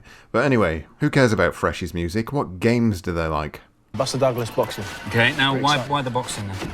I like the moves, you can get some real serious sound effects. It's quite funny as well. Buster Douglas Boxing. He likes the moves, it's got some serious sound effects, and it's quite funny. Did these guys get reviewing tips from the Bad Influence kids? Paperboy. That's Yeah? pretty good. It's pretty cool. Why that one? Avoiding all the cars, checking newspaper in boxes. They're just making these up as they go along. I bet they've never even seen a game. Andy challenges the Fresh Boys to a Street Fighter competition, but he's not going to do it himself because he's probably never played it. So he brings in our beloved Lakesh to do his dirty work. So this man knows what he's talking about, and he's well hard on Street Fighter 2. Who's going to take him on? Dip to me. Okay, Rog. Have you picked the characters that you want? Yeah, okay. I'm sure Okay. it beat me. I'm sure it beat me. Guile against Chun-Li. It's Guile versus Chun-Li. Who will win? But most importantly, who will make mildly racist noises? Okay. This guy wins the latter. Let's watch the match, though. Yet.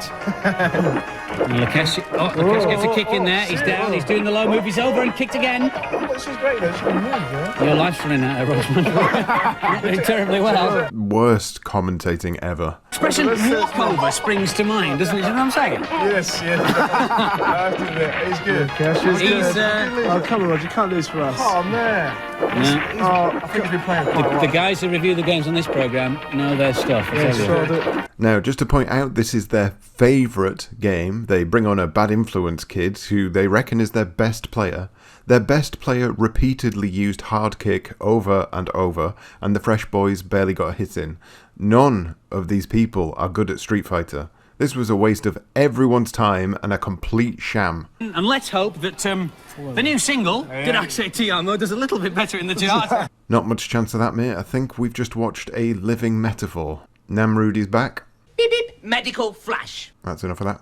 Who won the competition to make a single with Brooklyn? Daniel Desborough, who lives at Spring Lane, Seabrook, Hythe in Kent. This week's competition prize is a Menacer and another Bad Influence t-shirt. No one wants either of these things. Violet desperately pleads with people to buy the magazine and also watch What's Up Doc, and then it's Data Blast time as usual. And before we summarise, just look at the end of the Data Blast here where they slag off the review scores from magazines. You have no leg to stand on. None of your reviews make any sense. You have made a mockery of yourself, Bad Influence. So, in summary then, Adam is the only kid reviewer with the grit and gristle to make it in this harsh journalistic world. This game is just columns. And no one knows how to play Street Fighter 2 properly in 1992. See you next time for another episode of Breaking Bad Influence.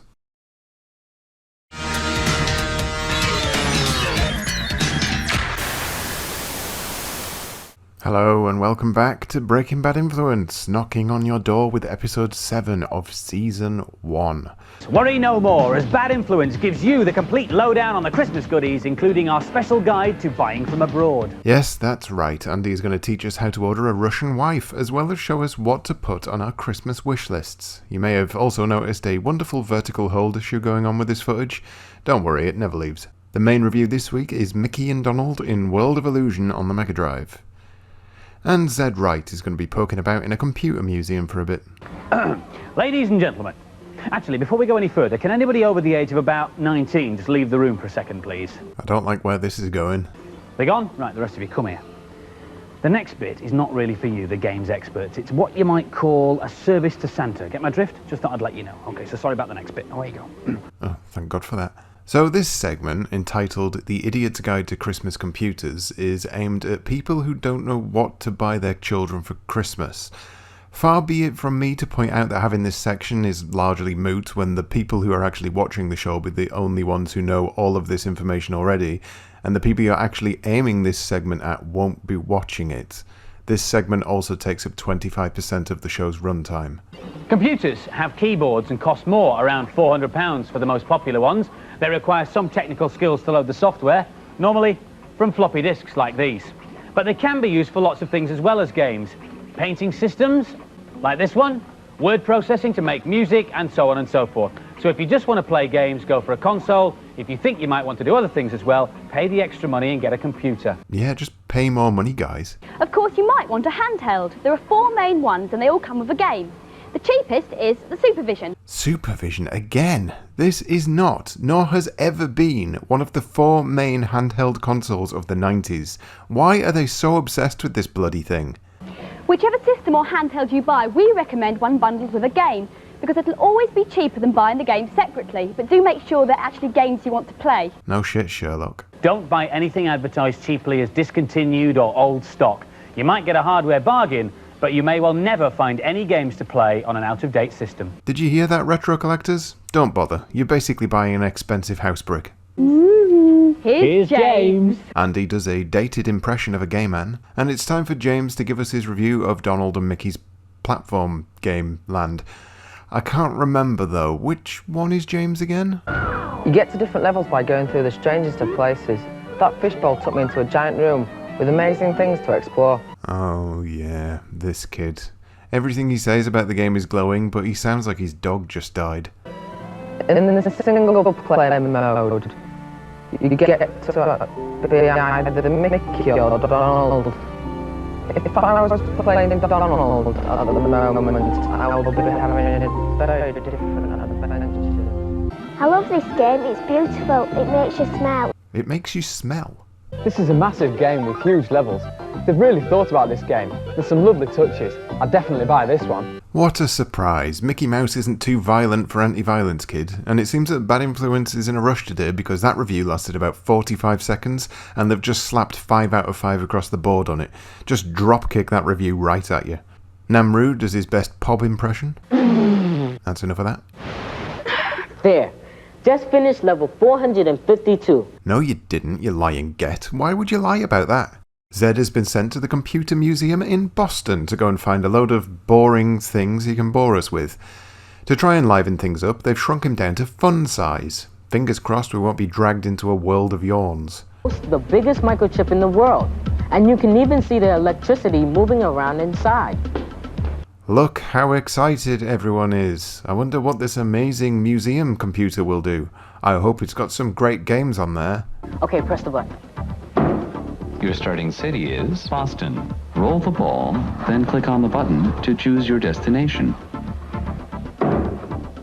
Your destination is Los Angeles. Searching for the shortest route. Please wait. Go through New York, Cincinnati, Oklahoma City, Phoenix, and into Los Angeles. I don't think I can contain my excitement. Also, this place looks like something a kidnapper would set up as some sort of ruse to lure children in. It's basically an abandoned warehouse with a plain blue sign stuck to the front. They spent $1 million on a giant computer that can slowly calculate the fastest route from one city to the next, but they can't make the front of their building look less like a pound shop brothel. Oh, I'm not really playing. No shit. Bad influence, boy. That's right, Zed, just spit into the mic. Maybe it's just me, but I think Zed's starting to look a bit worse for wear after this segment. This is the problem that the army wanted to solve. How this gun could hit this target. I'm pretty sure that's a white flag, and I'm pretty sure Zed's about to commit a war crime. Many bags of gunpowder, too. Let's see. Is it gonna go... I don't think so. Lucky for that village of innocent people, Zed can't aim for shit. But the very first picture to be manipulated inside a computer was this baby, who was probably surprised to be turned into a line drawing by the machine. Probably not, he's a baby. News and previews are up next. First up, Echo the Dolphin is coming out on the Mega Drive soon. It's basically a game for people who really enjoy watching Captain Planet. The Mega PC, a Frankenstein beast of a machine which is half computer, half console. It costs about 9 million quid, so no one ever had one. Lastly, Another World is coming out, one of the best games ever made, don't at me. Namrud is here with a cheat for Monkey Island 2, and it's possibly the worst cheat for any game I've ever heard. If you want to cut out the actual game playing, then try this. At the beginning of the game, press Alt and W together. You'll skip the entire game and win. Yes, what's the point of playing a game you've just bought when you can press a few buttons and that's it? Great suggestion. It's time for another game review, and this time it's Doctor Who Dalek Attack. You can tell the kids are really enjoying it because half the time they have absolutely nothing to say. At the moment I'm trying to find some serious firepower. This is more energy, I'm just getting some more energy now. You find yourself firing more or less constantly at this game. My arm is starting to hurt by now. I mean, seriously, what the hell was that? That's dead air all over the shop. I might buy this game, but it's not on top of my list. It's very good value, but it's not the most exciting game in the world. Christ, I'm surprised she doesn't have verbal whiplash from that. She's basically just having an argument with herself.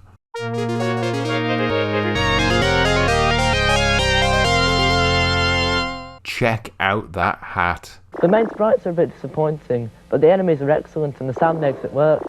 3 out of 5 each. It looks shit, if I'm honest. They should have got Adam in for this one. Dragon's Lair on SNES is next, and Violet's sarcasm is off the scale for this introduction. A platform game with a very familiar storyline. Some zippy female has got herself captured by the baddies, and as usual, our hero has to rescue her. Where would we be without men? Now, if you're unfamiliar with the Dragon's Lair ports to home computers and consoles, they were nothing like the arcade version, and they were all either truly awful, such as the ZX Spectrum port, or complete gash, like this SNES version. It's got great graphics and excellent sound. Is he actually having a laugh? It's not perfect, but it's not far off. I'd definitely buy this game. He is actually having a laugh.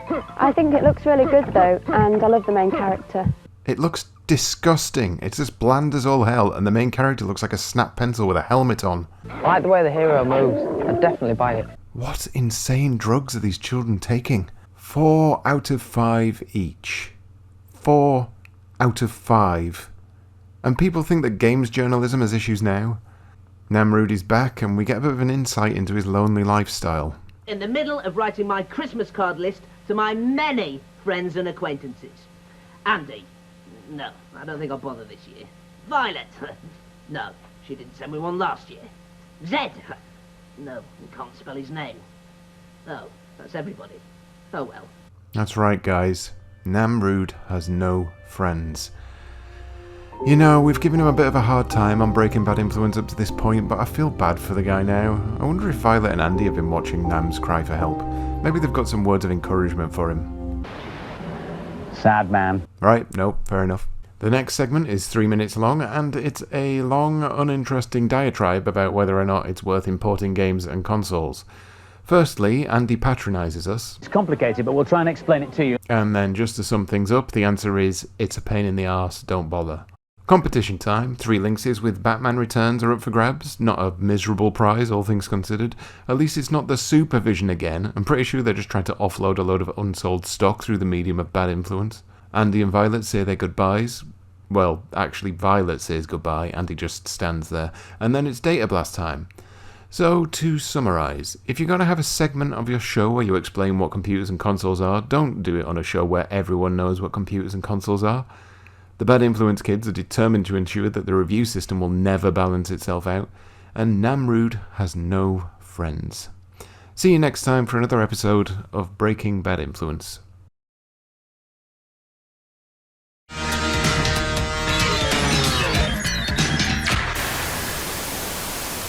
Hello, and welcome back to Breaking Bad Influence. We're now on, what's that, episode 8 or something? That sounds about right.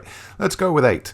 What's happening today, Violet? Hi, and welcome to Bad Influence. This week, Take That will be trying out the very latest arcade racing game. Wait, did I hear that correctly? Take That will be playing Virtua Racing. I must have misheard that. There's going to be a review of Super Mario Kart. I'm just going to call it now. 5 stars all round. And Violet is taking a trip to Japan for some reason. Lastly, Andy tells us... All this, plus an exclusive behind-the-scenes look at the ultimate rock and roll game, Rock Drummer 2. The ultimate rock and roll game, Rock Drummer 2. Why have I never heard of this game? Oh well, at least we've got an exclusive look. I guess we'll find out what it's all about then. Andy can't hold back his contempt for Atari ST owners complaining. ST owners have been on the prowl again. We've had a lot of letters on the subject of software. Like this one from Graham Hoare, who writes from Tyne and Weir. More and more software houses, he complains, refuse to program for the ST and they concentrate on the Amiga and the PC. Why? Well, this might be one of the reasons why. It's Atari's new baby, the Falcon. They might have been waiting for this. Ah yes, the Falcon. If you've not heard of this, then I wouldn't worry too much. It was released in 1992 and lasted for about a year before it was discontinued. So, once again, this segment where Andy talks about what it can do is pretty much a waste of time. So what's so new about it? Well, inside it's got something called a DSP, a digital signal processor. And what that allows you to do, amongst other things, is record better than CD quality sound direct to the hard disk. You can do it from video, you can do it from the CD, or if you've got a microphone like this, you can do it from the microphone. So I shall just record something in. Now, my voice doesn't really warrant better than CD quality sound. Too true, Andy, too true. Merry Christmas! That was awful. Too true, Andy, too true. Andy then guesses his way through German because it wouldn't be Bad Influence if they weren't half-arsing it, and he uses the power of the Atari Falcon to produce this absolute mess. Merry Christmas! Yeah, well, possibly not. Hang on a sec there. I want to show you some pictures. Yeah, nah. Imagine being able to play games with graphics like this and with CD sound. Well, if you're a Falcon owner, Atari reckon you will be able to by the middle of 1993. What a load of old horse shit. It's Mario Kart review time, and here's Lakesh to give us the lowdown. Super Mario Kart is excellent. It's the kind of game you can just get into straight away. There's nothing serious about it. Everybody should enjoy it. 5 out of 5, guys. Calling it. 5 out of 5. Played as a single-player game, the Super Mario Kart is brilliant. But played as a 2-player, enjoyment is endless, especially in the battle mode. A head-to-head, where the aim is to kill your opponent. I'm not sure the aim is to kill kill your opponent, Lakesh. Nintendo isn't really known for their bloodlust. The best reason since Street Fighter to buy Super Nintendo. The best reason since Street Fighter to buy Super Nintendo. You heard it, fellas. 5 out of 5. Come on. User is online. This is fantastic. I love it. It's my favourite game ever. 5 out of 5. I'm a bit disappointed in this game. What? Uses Super NES's capability as well. I was expecting a bit more though. Where the hell did this kid come from? Don't tell me he's fluffed this. Don't you dare cut this score down, you random-ass stranger child. I have never seen you before. And so, the final scores for Super Mario Kart. The boys liked it, they gave it 4 out of 5, but the girls liked it even better and gave it the maximum, 5 out of 5. I swear to God, that one kid ruined the perfect score. This is why democracy doesn't work. There's always someone like this kid not enjoying Mario Kart. Just bear in mind here that Mario Kart is now classed as only slightly better than Dragon's Lair on the SNES.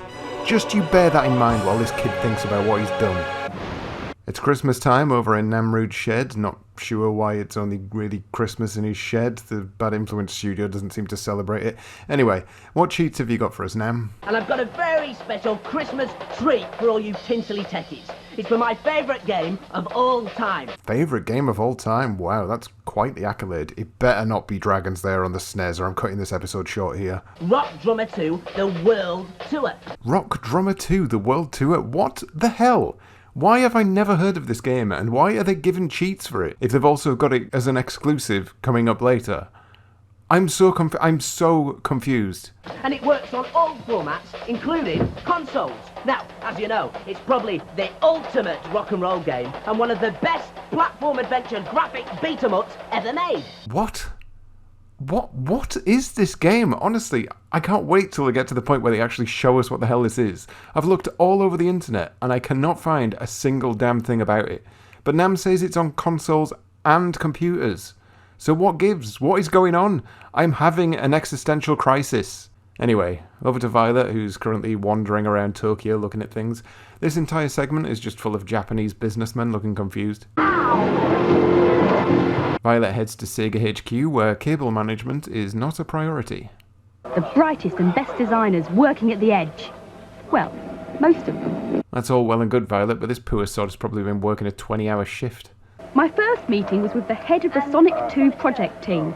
I'm not allowed to mention his name, security is very tight here, but he spent hours showing me the rough maps of the different zones, which was very interesting. No, really, very, very interesting. I honestly can't tell if she's doubling down on sarcasm here, but just hold off on that for a second. He's not allowed to tell her his name for security reasons. What? Still, I did get to ask him the question on everyone's mind. So, are you working on Sonic 3 now? That's a secret. Well, that was certainly worth a 12-hour flight. Yes, the dawning realization that Violet has just wasted her time by coming here. You'd think she'd have gotten used to that by now, but oh well. Thankfully, she at least gets a preview of the Mega CD, and what better game to advertise to kids than Night Trap. Not that it's violent or inappropriate or anything, it's just shit. Violet tells us all about Sega's virtual reality ride, Megalopolis. I don't know if you've ever been on one of these rides before, but it's basically like watching a film while sat in the back of an off-road vehicle. She then heads off to the arcades, shouts at the camera inaudibly while she rides an escalator. And then we get some quick cuts of arcade games, and then that's literally the end of the segment. Not sure how much it cost to send her the other side of the world, but I can tell you it wasn't worth it. Andy's boasting about virtual racing. But you can only see it in two places. Either in Hamleys, in the West End of London, or the Bad Influence studio. Where else? He's also shouting a lot, I'm not sure why. £20,000, but it really is an amazing bit of equipment. And could it be magic? Take That is actually here. That was not expected. Welcome to Bad Influence. You play games a lot?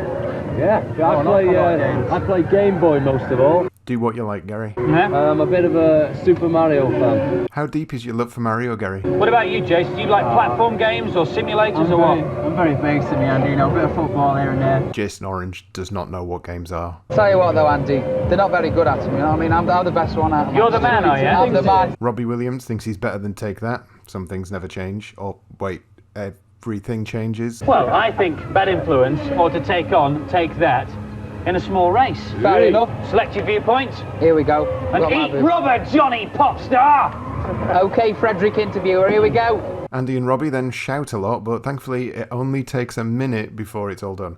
Gary Barlow and Jason Orange get bored of waiting and introduce their new music video featuring a child-appropriate amount of topless men dancing their tax responsibilities away.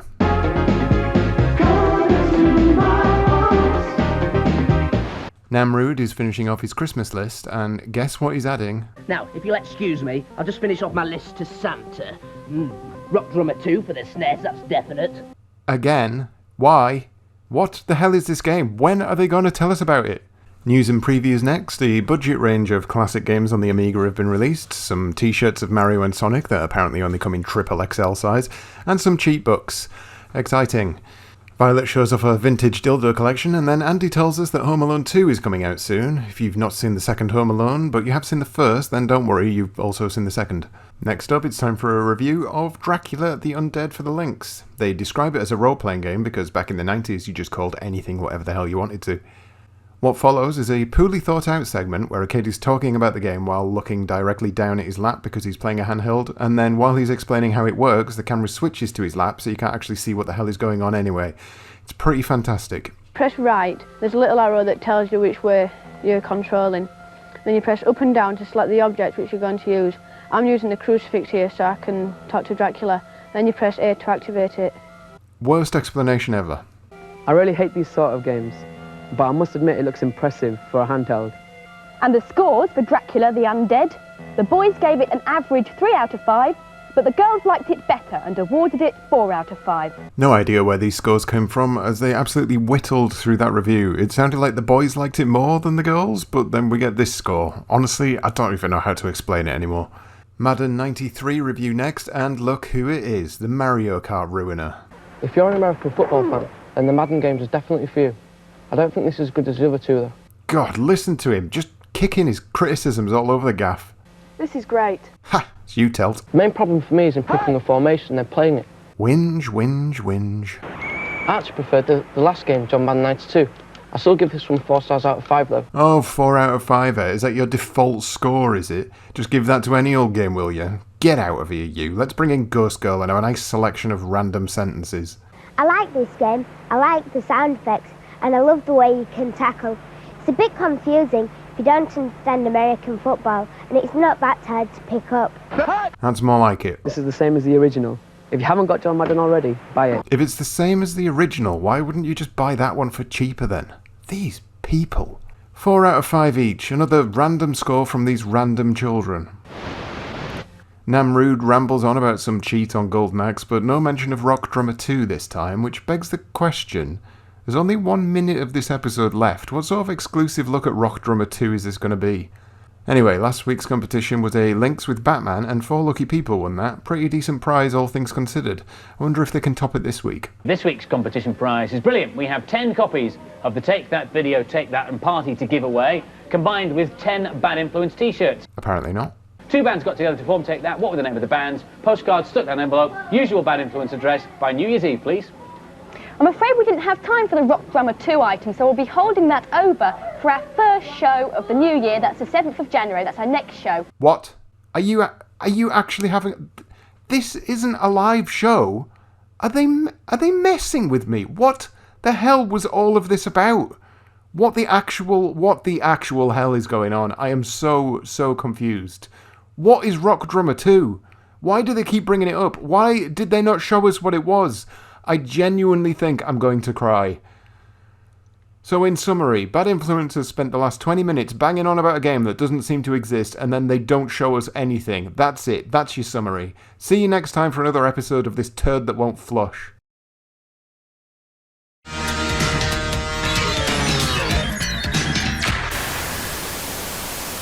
Hello and welcome back to Breaking Bad Influence 2 The World Tour. We're on Season 1 and this looks like Episode 9. What can I possibly get annoyed at first? Hiya. Hiya? Who says hiya? That's a bad start, Andy, a bad start. Welcome to Bad Influence. We start the new year with a look at the newest format. Software on CD. God, I forgot that CDs wouldn't have been mainstream at this point in time. My God, we're all old. But first, there's only one game so good it appears on practically every format. Any idea what game it is? Can you guess what game it is, guys? I'll give you a clue. You can see it right there. Completely original, and it stars these small furry creatures who've got suicidal tendencies. There's something about using the term suicidal tendencies in a studio full of children that just makes you think, you know? Not about anything in particular, it just makes you think.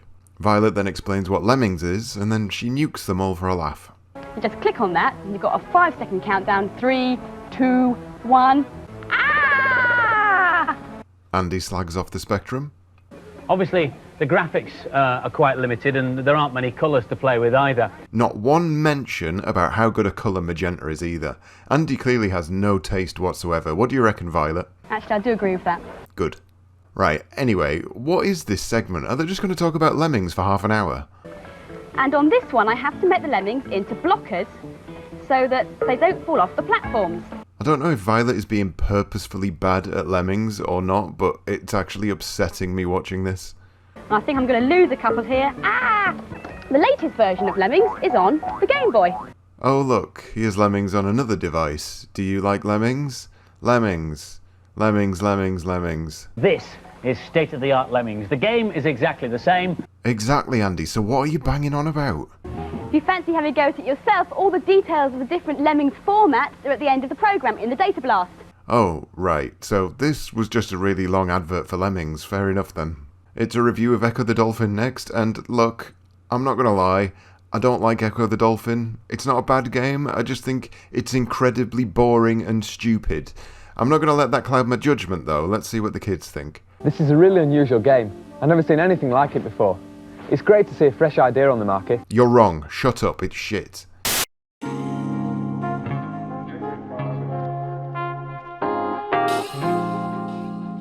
This whale obviously isn't going to help much in finding my pod, which in case you didn't know is a herd of dolphins. You've also got to get air pockets. Because you're a mammal, you run out of air easily. Echo is fast. Touch it gives you magical powers. Always keep your eye out for loose rocks and shells. They can come in handy.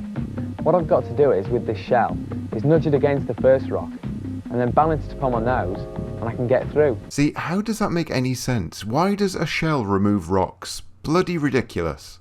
Everyone raves about this game, but I didn't like it that much. Good lad, this kid knows his stuff. Echo the Dolphin is the worst game ever made, and everyone else's opinion is wrong. 2 out of 5 and 1 out of 5. Look at that. I told you it was crap. Okay, so they both gave it 4 out of 5, but I still stand by the fact that if Anti-Violence Kid likes it, it's probably terrible. Hold on, is this a hangover joke? A hangover joke on Bad Influence, a children's show? Andy has donned his referee shirt again to tell us about CGI. Some of the best effects around aren't on the big screen at all. This is a commercial. It uses state-of-the-art 3D graphics and was made not in Hollywood, but in London at the Moving Picture Company. Yeah, I don't think anyone assumed this advert was made in Hollywood, Andy. This is the live action, after it's been transferred from film onto video. So where do you actually start once you've got your live action footage inside your computer screen? Well, once I've got this picture into the computer's memory, I can digitize or trace a computer graphics line around the silhouette of the character, like this. Okay, so I feel like it probably would have been easier to just get the guy to dress up in a costume. I'm not being facetious here, right? It genuinely would have been faster, easier, and better looking to do that. Andy talks to camera while sat on this guy's desk, and you can tell he's really not happy about it. I'm as mad as hell, and I'm not going to take this anymore! The Harry machine is the one which adds all the finishing touches. The one I like best is called Motion Blur. Get this. The way we do the Motion Blur is we take it again into the paint box, and by using a function called cut and paste, we cut out a small area of the picture, and using that like a tool enables us to actually smudge the picture underneath. We can mimic that on the actual computer graphics to give it, again, that added little bit of realism. It's news and previews time. Firstly, Andy didn't bother to memorise his script, so he's just reading from a clipboard. But basically, there's some cheats for Sonic 2 out. However, when I say cheats, most of them just make the game unplayable. Enter NN8AAD2 to start Sonic with 99 lives. Or you can make Sonic invisible by typing in the code ALTACA8N, which makes the game a lot harder because you can't see him. Hooray! A sneak preview of Dr. Franken 2 on the Game Boy? But this time our hero has a problem with the electricity board. He can't pay a mega bill. I can hear Mary Shelley rolling around in her grave. Namrood is back making New Year's resolutions. Number 1. Do not get kissed by Violet, yes. Okay, he's lost me. Do not get kissed by Andy. Okay, he's got me back. Andy is showing off the Mega CD again, and he uses books as a metaphor for just how much information a CD can hold. But before anything interesting happens, he is Violet again with... More lemmings! But it's not really about lemmings, again. It's about a CD TV. I've no idea what this thing is. I assume some sort of prototype for that shit period in the 90s where games are just FMV footage with a semblance of gameplay added on top. This is the most user-friendly interactive CD system. It's called CD Interactive, or you can abbreviate it to CDI. CDI is here, at last, everyone's favourite pile of shit. Here, Andy explains just how realistic everything is. This is a golf simulation. I'm on the first tee, ready to take my opening shot, but I'm facing in the wrong direction. So I'll move this little cursor thing and position myself so I'll shoot it down the middle of the fairway. Now, watch the guy move. Now I've decided what position I want to shoot it from. Look at that. It's like a real fella. I've already chosen the club I want, so now I've just got to give it a right good belt, and it should go straight down the middle. There are other games around, but the hardware in the CD area is wonderful, but I think it would be fair to say that the software hasn't really caught up yet. Probably the most honest opinion I've heard Andy give. Eventually, the manufacturers are hoping... Can you hold this a second? They're hoping that instead of a computer, a console, a library full of books, an old shoebox full of snaps and a CD player, you will have one of these. It is a portable CD and computer. It's a Sony Data Discman. And whilst it can't do all the things that its brother can do, it's getting there and it's portable. To be fair to, well, not Bad Influence, it wasn't their idea, but the manufacturers of all this guff, if it wasn't for them constantly pushing the medium in this direction, it could be that we wouldn't have all the handheld stuff that we have today. I mean, we carry mobile phones around in our pockets all day that are more powerful than literally anything shown in the program combined. That's quite humbling when you think about it, and it does beg the question, where the hell is Rock Drummer 2 The World Tour, and why has nobody mentioned it yet? Mickey Mouse's Magical Quest on the SNES is up for review next, back in the era where Capcom would pick up the license for stuff you really wouldn't expect and make genuinely good games out of them. Not that these kids make it sound particularly exciting. This is a lovely game. It's easy to pick up and very fun to play. You're in an enchanted world, so the most unusual things can happen. If you pick up these gold blocks, you can spin them and then you can get coins underneath. Scores as boring as the review. After all that conspicuous consumption over Christmas, here's a new game priced at a lean $7.99. The Galactic Warrior Rats. Galactic Warrior Rats? I've literally never heard of this. This game is fast and full of baddies. Lots of weapons to choose from if you've got enough money. And there's some really good touches in the gameplay. This kid is far too overexcited. I think this game's great value and a real challenge. But if you don't like fast shooting games, it's definitely not for you. Maybe it's just me, but does this next last come across as slightly drunk? I like this. It's a playable, nice-looking game with great sound, and it's a bargain. This is not my sort of game. As soon as you get out of your base, you get shot at. I don't see the attraction in games like this. What would you prefer? An action shooter with no enemies? 3 out of 5 each from the drunk kids. Nam's finally had enough of life. I guess suicidal tendencies is just the theme for this show after all. Last week's competition was to win a VHS of Take That and a Bad Influence t-shirt. Some poor buggers won that. And oh look, this week's prize is Bloody Lemmings. And then it's Data Blast time without a single, solitary mention of Rock Drummer 2 The World Tour. Now, at JBRCMDR on Twitter actually couldn't contain himself after watching the last Breaking Bad Influence, and he got in touch with Violet about Rock Drummer 2 The World Tour, and she didn't really have a clue what he was talking about. She did get in touch with Andy though, who said, "It's a long time ago and my memory is pretty fuzzy, but I think we made it up. As I recall, the gameplay graphics we used were actually producer Patrick Titley filmed playing the drums and then pixelated," to which Violet responded, "Haha, Andy, I did think it sounded like one of Patrick's jokes, but your memory is way better than mine. I wonder why we did it." Ha. Ha, ha, ha, ha. Patrick, I will never forgive you. So, in summary then, Echo the Dolphin is bad and everyone hates it. CGI is pointless while costumes still exist, and Rock Drummer 2 The World Tour does not exist. See you next time for another episode of Breaking Bad Influence.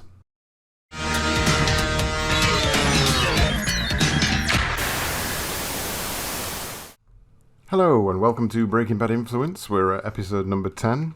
How long does this even go on for? Who knows? Well, we're here now, so we'll just carry on. This week we'll have a review of Prince of Persia on the SNES, a robot who apparently taught himself to walk, I'm not sure about that, and Zed Wright goes on a drugs binge. But before all of that rubbish, here is a very big number.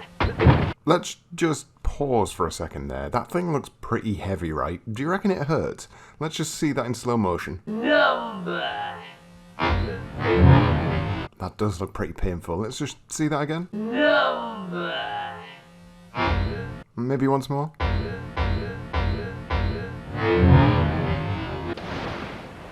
If you're an avid follower of Namrud, you may be pleased to hear that you don't actually have to become an inadequate human being in order to be good at cheat. It's been a while, but damn, take that, Nam. This is an electronic Namrud. Gross. Now, this next section, it lasts approximately 5 minutes, but it's basically just Violet and Andy banging on and on about the Game Genie, much like they banged on and on about Lemmings in their last episode. I had suspected that the Lemmings thing was an advert in disguise, so I asked Mike Daly about it, and he said he had no idea. And that's about as far as my journalistic ability goes. It's a review of Prince of Persia on the SNES next, and our boy Lakesh is up first. He loves the game, but that's not really surprising because everyone seemed to love Prince of Persia in the 90s. You've got to have real patience when you're playing this game. You've got to come back to a level time and time again to progress. There is one section of Lakesh's review that I feel like the sound editor forgot to cut out. This is the sumo wrestler, and he's one of the hardest guards to beat. He attacks well and defends as well. Look at the quality to detail in the background and the characters. The way he swipes is amazing. He just left a fat mess on the floor. He just left a fat mess on the floor. I mean, that's great, Lakesh, but it's not really review material, is it? The main character is fantastic and the game is really great looking. The rest of the review rolls out in an obligatory way that makes me feel like these kids are basically just told to toe the line and enjoy Prince of Persia because history has dictated that everyone must like Prince of Persia. 4 out of 5 each. Everyone likes Prince of Persia. It has been written. Last week, our American reporter Z Wright visited the most important computer and video game show in the world. Held every year in Las Vegas, it features everything from washing machines to home cinema. But Z concentrated on drugs. Ready for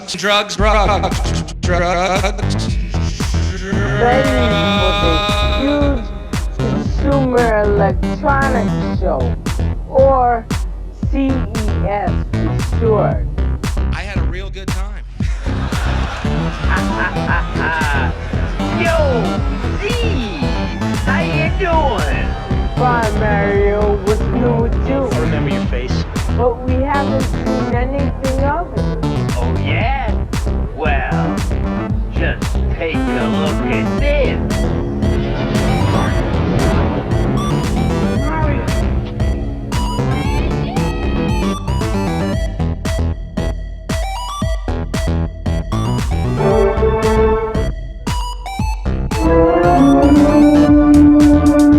Whole body. Oh. 3DO is basically an interactive CD system. Get ready for the most convoluted introduction to a cheat section you have ever witnessed. Right, techie Bertlers, pay attention. The word of the week is Pong. Now, Pong was the name of the very first video arcade game invented by Atari in America. It was a kind of a black and white tennis game that had 2 white lines as rackets and a white splodge as a ball. On the other hand, there's Ping, which is the noise your Game Boy makes when you switch it on. And then, of course, we've got Pang. Now, Pang is the name of the game on the Amiga for which I'm about to reveal this brilliant cheat. Got to pad out the runtime somehow, I guess. Now, if you thought the Prince of Persia review is exciting, just wait until you get a load of the Mario and Yoshi review. I thought it was a poor copy of Tetris. But now that I've played it, I know it isn't. That's right, folks. She thought it was Tetris, but it's not. 2 out of 5 and 3 out of 5. Slap that on a box. Road Rash 2 is next. You've probably noticed that Anti-Violence Kid isn't knocking about this week. I suspect this is why. We do have this kid, though, with what can only be described as raw enthusiasm in his delivery. As you probably know, you can punch and kick and backhand. The fights are pretty horrific, especially if you fall off. Whoa, just falling off. Whoa, whoa.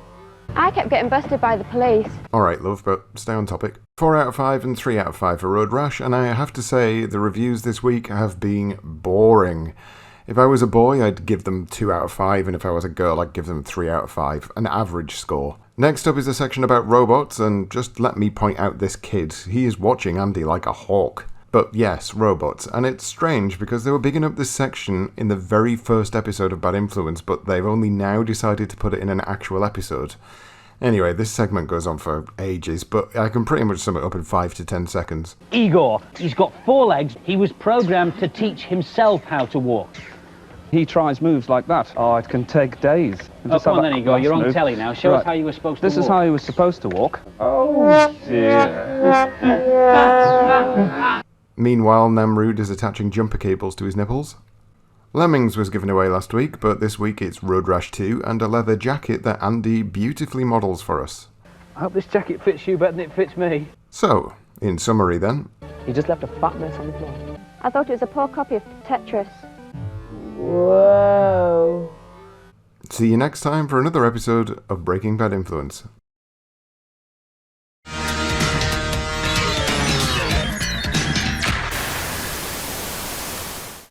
Good morning, good evening, good afternoon, and welcome back to another episode of Breaking Bad Influence. Here we are at episode number 11, and what better way to start things off than Andy swinging from a rope? Hiya, this is Bad Influence, and in this week's programme, I'll be looking at some software that lets you perform amazing stunts and shoot your own action movie. I mean, you've got to love the fact that if there's anything embarrassing that needs done, Andy is the one to do it. Violet just walks out, says a line, then walks back off. Meanwhile, even though he's already done the segue that mildly tied in with swinging on a rope, Andy is still swinging on a rope. He's a professional, is Andy. You can't deny him that. Our main review this week is Streets of Rage 2 on the Mega Drive. Sega's answer to Street Fighter 2? No, it was never meant to be. I don't understand the question. Mario Paint is launched in Britain this Saturday, the first console paint package with a mouse. Violet gives us an overview of Nintendo-themed Microsoft Paint, also known as Mario Paint, also known as the only thing they could think to package with a mouse. As well as that, there's some really ingenious ways of clearing the screen. As well as drawing, you also make your own animations and your own music, which Violet ably demonstrates here. This is actually what the tune you just heard looks like as I wrote it down. But if I clear that, I can just show you all the things at the top here represent different noises. So you've got Mario and mushrooms, all these, some very silly noises as well. And you get a different pitch depending on where you put them in the save. So you can go all the way up the save and get really high notes, and you can also add other notes to harmonise them. So we have a Yoshi harmonising, and I think a star. Star's a nice one. So I've written this great masterpiece. You can play it to see what it sounds like. It sounded awful. Actually, I prefer the preset ones that are already in there, and this one's my favourite.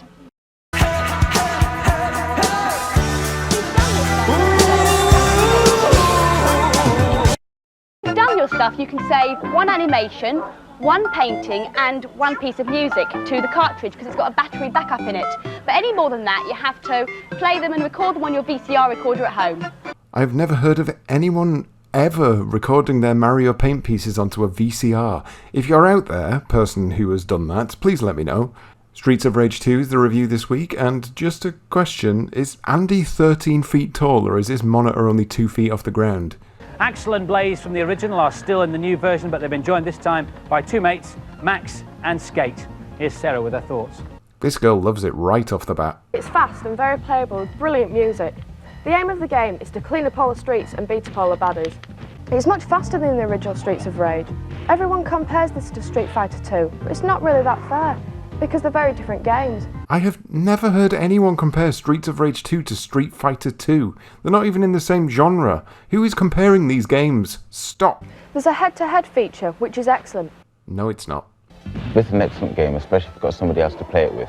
The only thing that lets it down are the graphics. It was just aren't detailed enough. No, Adam, no. What are you talking about? I'm taking back that badge of honour I gave you after your Indiana Jones review. You soiled yourself, Adam.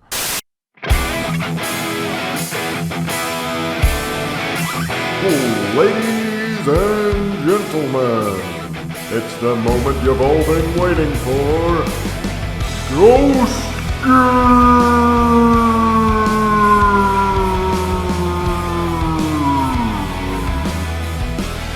The graphics are excellent, and all the characters made really well. I love this game. Flying in the face of stereotypes, the girls like it more. 4 out of 5 and 5 out of 5 for Streets of Rage 2. Pay attention, slimy furtlers. Nah. Latest information from Space Station indicates need for Thunderbird 2 carrying Pod 5 and... Right, Scott. Okay, Virgil. Brains, you heard him. We're on our way, Father. In the days when Thunderbirds were go, Scott, Virgil and Brains were the very latest in puppet technology. The characters' heads are larger than they should be because there's a clever mechanism inside which moves their lips in time to the words. Okay, so here's a little bit of background information on me. I'm not a big fan of this era of puppetry. I was never a big fan of Thunderbirds or the other ones. And do you want to know why? This is why. Terrahawks, stay on this channel. This is an emergency.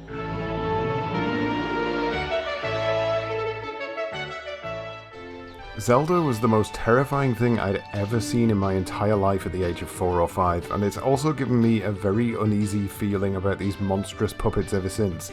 I mean, even the way their mouths move. Me, me, me, me, me, me, me, me, me, me, me, me, me, me, me. I hate it. I hate puppets like this. I hate them. So, you know what I really wouldn't like to see right now? This fucking monster. But as you can see, things have come a long way since then. This is the Vivi Elder, soon to be the all-singing, all-dancing, all-computerised star of a new movie called Zagusa.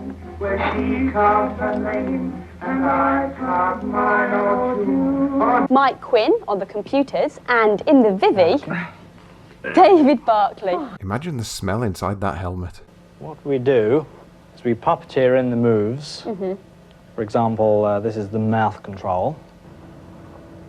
Hello, I am the Vivi Elder. There's something really morbid about watching Violet holding the decapitated head of this beast while its maniacal creator makes it talk. Honestly, there's nothing about this section that isn't giving me the creeps. The eyebrows as the lip sync is playing back, so he's saying, hello, I am, whatever it was he was saying. It's amazing how much technology, time and expertise went into something that I'm only just hearing about for the first time now, 30 years after it happened. Sorry, Cryroot. Vivi needs you to make more healing magic. So much healing for Vivi Elder to do. Always.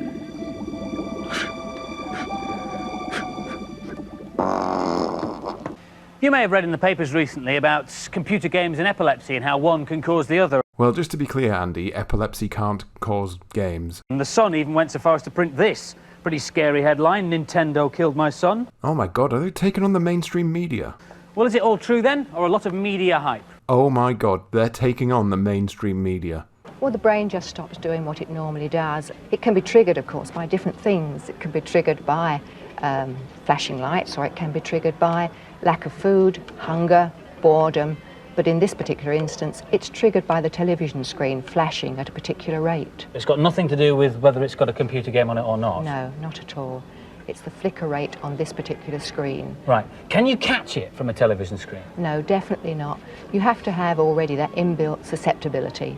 Your brain has to be able to be sensitive to this particular thing. Okay, all really interesting and useful stuff so far, but I can guarantee that Andy only wanted to do this so he can look like a pirate. Okay, so then play in a bright lit room, use a small screen, sit well back, and don't play if you're overtired. And if you are subject to epilepsy, maybe an eye patch will help you. Thank you very much indeed, Avril. Well, you know what? Fair play to Bad Influence for this entire section. It's not often you'll see a kids show tackling the absolute chunderbollocks that comes sliding out of Murdoch's sensationalist arse factory. Fuck the Sun, and well done, Bad Influence. You have outdone yourselves. Tetris has a companion on the Game Boy now. It's called Wordtris. Yeah, I can barely find anyone these days that remembers Tetris, but Wordtris, timeless. Wouldn't you like one machine that can play any game, whatever the format? Well, this is what it might look like. No. Nothing has ever looked like this, and let me just point something out here. There's a Bad Influence logo being displayed on this blatant mock-up, which means someone within the Bad Influence production team has made this. The sting of Rock Drummer 2 The World Tour is still embedded in the skin, Violet. I am not a moron. It's called the Games Master. No, it's not. Not a very memorable name. Stop, Violet. But if it ever did come about, it would cause a sensation. Yes, if it ever did, which it's not going to, stop. We're told that the first demo versions will be available early autumn, so watch this space. No, it doesn't exist. Stop making things up. I see through your web of lies. Yesterday, the new President of the United States, Mr. Bill Clinton, took office. God bless you, Mr. President, sir. And today, you can try your hand at his job with a new PC simulation, Shadow President. Only you can decide whether to start a war or feed the starving. The kind of decisions every child likes to make. I'll be with you in a tick, Furtlers. For some reason, Nam tries to kill a hedgehog. Andy is very overexcited for this game I've never heard of. And now for some more games reviews. First meets the fearless Max, a bold new hero on the Game Boy. He's a space child with a mission to boldly save the universe. Journey with him as he visits different planets to boldly rid them of their evil invaders. Hooray! Sorry. Here's Adam. I don't usually like this kind of platform game, but this one's not bad. It's got some great gameplay and some nice graphical touches. Okay, looks interesting. You go a bit further through the level, and there's a gap in the floor. Not if I was to fall through it, like that. A rocket pack starts up, allowing you 7 seconds of flight to get out. Alright. I like this, it's sweet. It's a nice little platform game with a good challenge. It's worth getting. Fair enough. I like the main character, and the gameplay is very good. There's some really nice ideas in this. This might be the first time a review from the Bad Influence kids has made me actually want to buy something I've not already heard of. It only took 11 weeks, but well done. Well done. It's a review of Roadrunner Death Valley something on some console or other next, and wait. Here's Emma. Ghost Girl is called Emma? Who knew? Now that she's been given a name, she seems to have gotten a little sassier in her delivery. I love the cartoony effects on this game, and it looks and sounds brilliant. I'd definitely buy this. It's a lovely game to play, and it's lovely to watch. There's some excellent graphic scenes in this game, and the ideas are good, but I wouldn't buy it as I got bored of it too quickly. I'm sorry, I just don't find this playable. It looks good, but it is a bit dull. Okay, with a final quote like that, I want you to take a guess at what the scores are going to be. Go on, have a think. What did the boys give it and what did the girls give it? 3 out of 5 and 4 out of 5. Absolute madness. Andy shows us a new game about completing stunts. Yep, guessed it now. That's right, Stonehenge, but I think it's looking a bit boring actually, so I'm going to add a couple of things to it, and there's loads you can choose from. 800 different props in this software. Structures, yes, what kind of structures are there on offer here? We've got Alcatraz Island, you can have a bank, baseball field. What do I fancy? How about, Yeah, Stonehenge is shit. What it really needs is a circus tent. Not sure what kind of a movie I'm going to shoot there. If you take a bit of time and make full use of all the props and the sound and the visual trickery that this software can do, you can knock together some really good movies. Cop an eyeful of this. Michael Bay, eat your heart out. I might look stupid. Not a new revelation. Road Rash 2 was last week's competition, and I get the impression the studio's been taken over by some sort of mod rocker gang. Listen to how nonchalantly Andy announces this prize. This week's competition prize is a Mario Paint and a SNES. Oh, yeah, just Mario Paint and a SNES, honestly. It's Data Blast time after that, so let's summarise. Streets of Rage 2 is not, nor has ever been, a direct competitor to Street Fighter 2. Puppets need to burn in a fire. And Bad Influence are liars. Smelly liars who ruin the hopes and dreams of anyone they come across. See you next time for another episode of Breaking Bad Influence.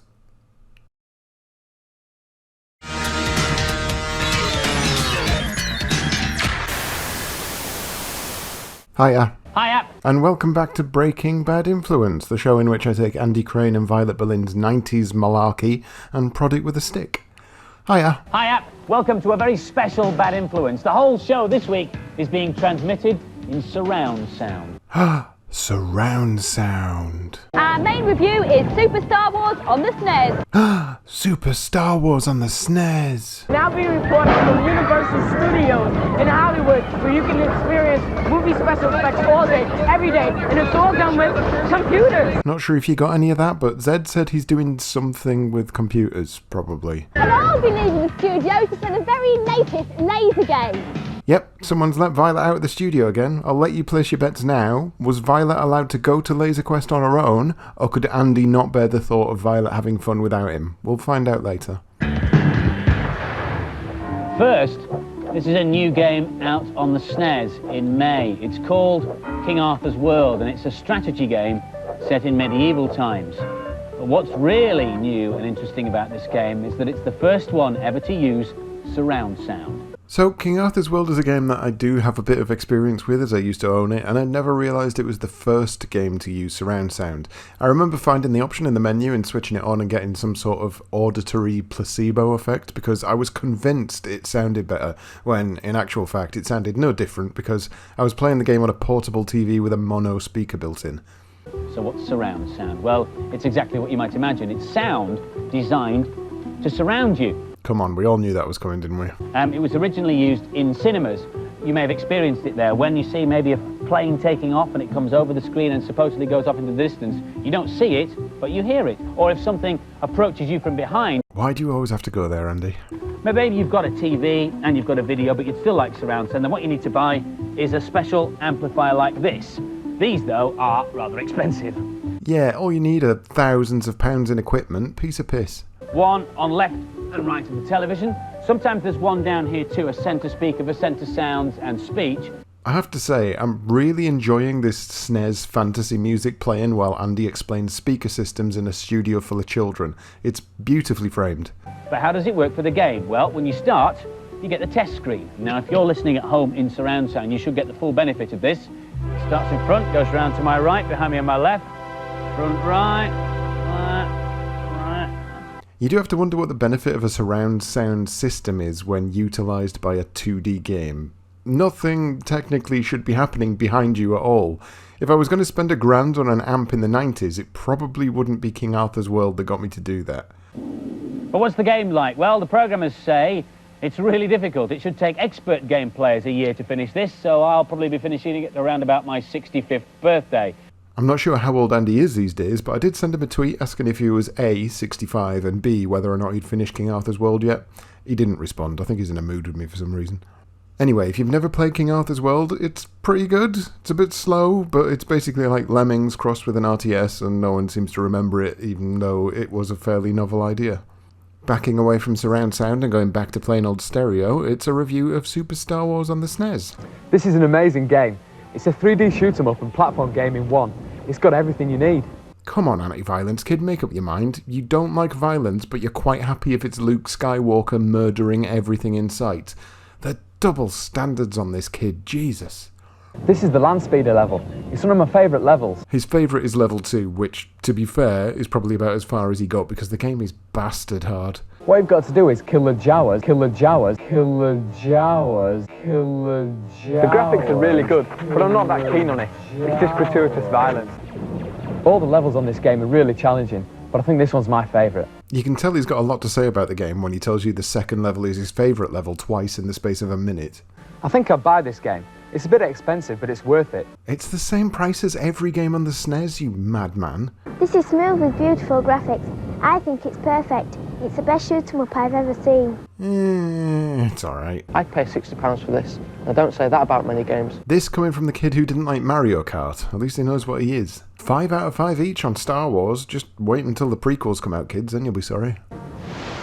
I am afraid that Namrud is unable to be with us today. Shame. Who was that masked man? We've just heard, by the way, that the release date for Super Star Wars has been postponed until May, but it's obviously one worth looking out for. Last week, you may remember, we reviewed Streets of Rage 2 and told you the price was $39.99, something we were told by Sega was correct. Uh-oh. Andy's getting on his high horse. What's all this about? We've had lots of calls from people saying they've paid $44.99 for the game. That's... £5 more. We checked this with Sega and they said, in fact, that is the correct price. Oh, they didn't. How could they? Sega say they're sorry. I bet that's not good enough for you though, is it, Andy? Sorry? But they're not as sorry as all the people who paid £5 more than they had expected, eh? Yeah, exactly, Sega, you absolute melons. This is L-Fish. It's the latest idea from the people who came up with Tetris. Lets you design your own fish tank. Oh, Jesus, I'm already bored. I think I'll put this crab in. When you put it there, the crab crawls out of the shell and back in again. So I'll place that there. Of course, what this fish tank is lacking is fish. So we go to the fish screen. All these fish have been designed by the computer. Well, the fish haven't been designed by the computer, at least not as far as I'm aware. That'd be pretty bloody advanced if they are. And then you get all your fish swimming around in your own designed tank. And what's really good is that you can feed them, and you can turn the light off and on again, and then you can feed them, and you can feed them to people who can't stand too much excitement, really. Yikes, even Violet's struggling with this one. Well, enough of that. It's time to go and visit Zed, who's gone somewhere far too loud. Ever get it said, go and watch a real-life movie being made? Take my advice. Don't bother. It's just lots of hanging around. And when the director calls action, the special effects never look good. Nowadays, it's all done with camera angles and editing. Now, if you ever get a chance to come here... So, prepare yourselves for a Universal Studios advert, basically. Backdraft is a really interesting show because it's a live firestorm. I mean, we're putting 150 people in front of enormous degrees of heat, and we're actually exploding natural gas as well as liquid oxygen every 30 seconds. So it's a tremendous show. When we build an attraction, especially an attraction like this, where the star of our attraction is flame, we have a much different challenge than what a film will have. Man, how the fuck do you make fire sound boring?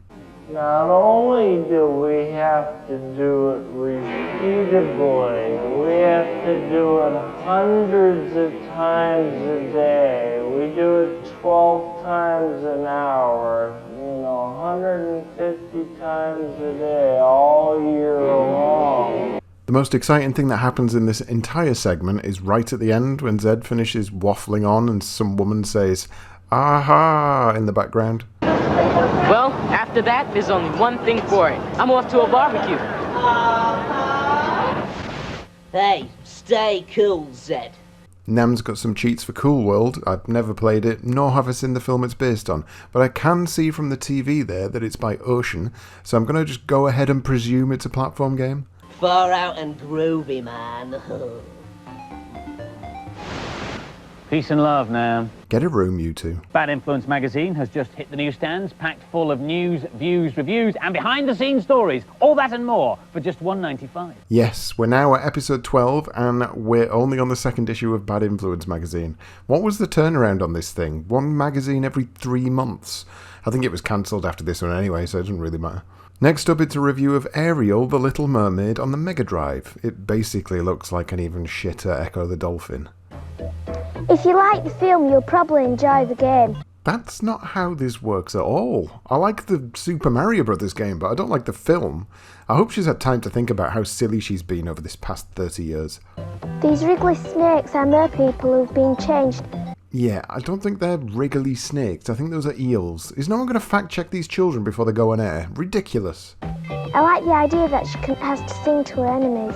Come on, this is 110% an absolute rip-off of Echo the Dolphin. She even uses sonar and pushes blocks around with her face.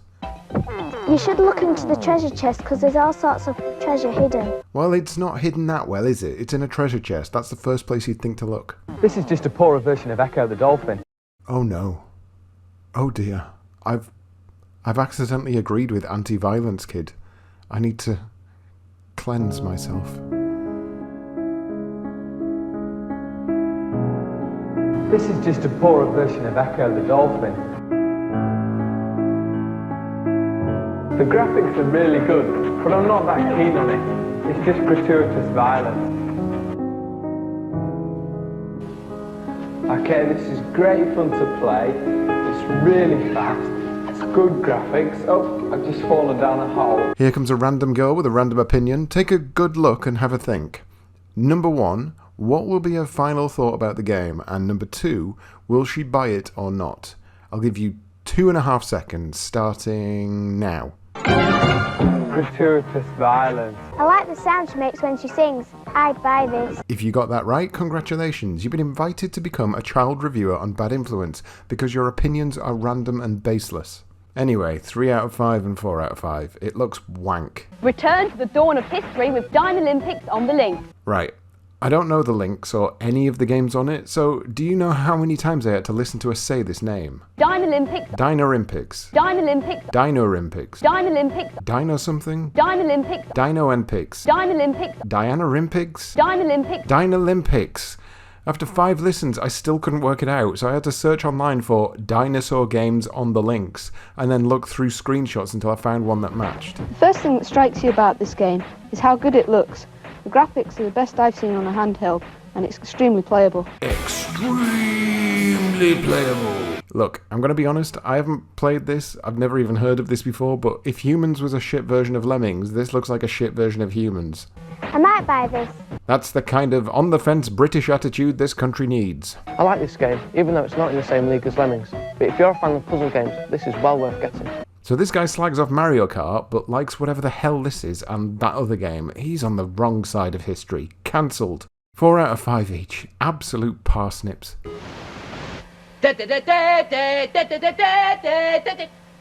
Right, Techie Footless. This is a TAEC for UN Squadron on the SNES. Now, a TAEC is a backwards cheat. It makes the game harder. Namrude with a cheat that makes the game harder, therefore it's not really a cheat. Laser Quest time with Violet, and yep, you guessed it, Andy's there as well. Bad luck, Violet.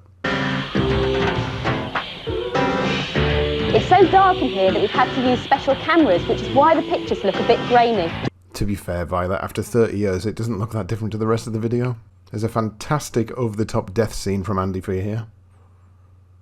A robot gives the answer to last week's question for some reason. Who painted the Mona Lisa? It wasn't Namrude, it was some Italian bloke called Leonardo da Vinci. Absolutely right. I have no idea what this week's competition is for, because much like Dino-Olympics, my brain just won't understand it.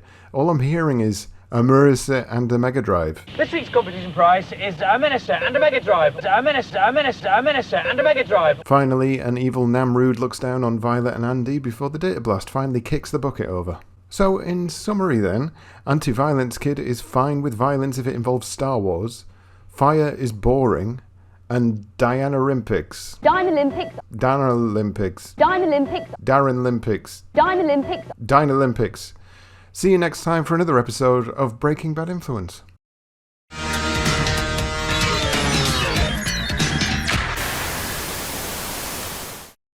Hello one and all, here it is at last, the final episode of the first season of Breaking Bad Influence.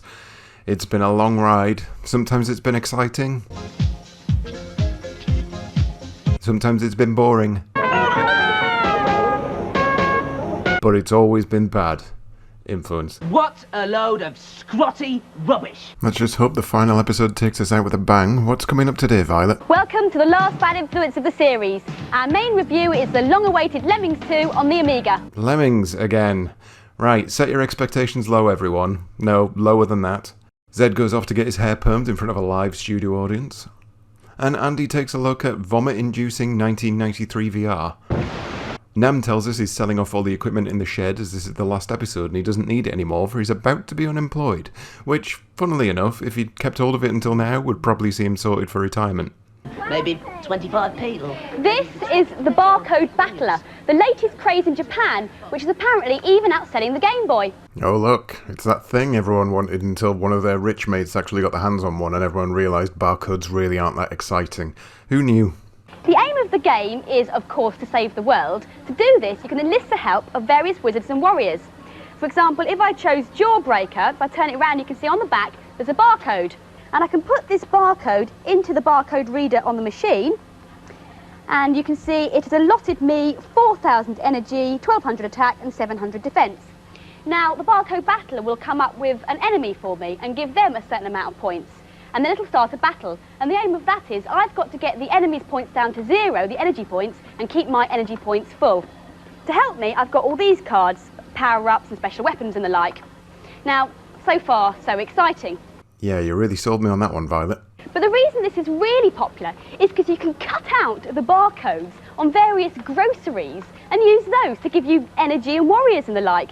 For example, this cornflakes barcode gives me 4,000 energy points. Is that good? Is that a lot? These are just numbers. What's the point? Honestly, the 90s were weird, man. Who'd have thought a barcode reader would be what everyone was clamouring for? Not to be outdone, you can now buy this in Japan. It's called the Barcode Boy. It's an add-on for your Game Boy and will cost about £45. But before you start saving up, I should tell you, there are no plans to release this outside Japan. This is the only one in the country at the moment. Why are you bringing it up then, you big denim nightmare? The first Lemmings was that rarest of things, a totally original game, and made itself a very hard act to follow. Yes, I know there have been lots of other reviews for Lemmings too, but you can safely ignore all of those except ours. Wow, going in with the big guns here, Andy. Did you hear that, guys? All other reviews are obsolete. It's the Bad Influence kids who will have the definitive say on this one. Our reviewers were the first people to see the full game, and here's what they thought, starting with Amanda.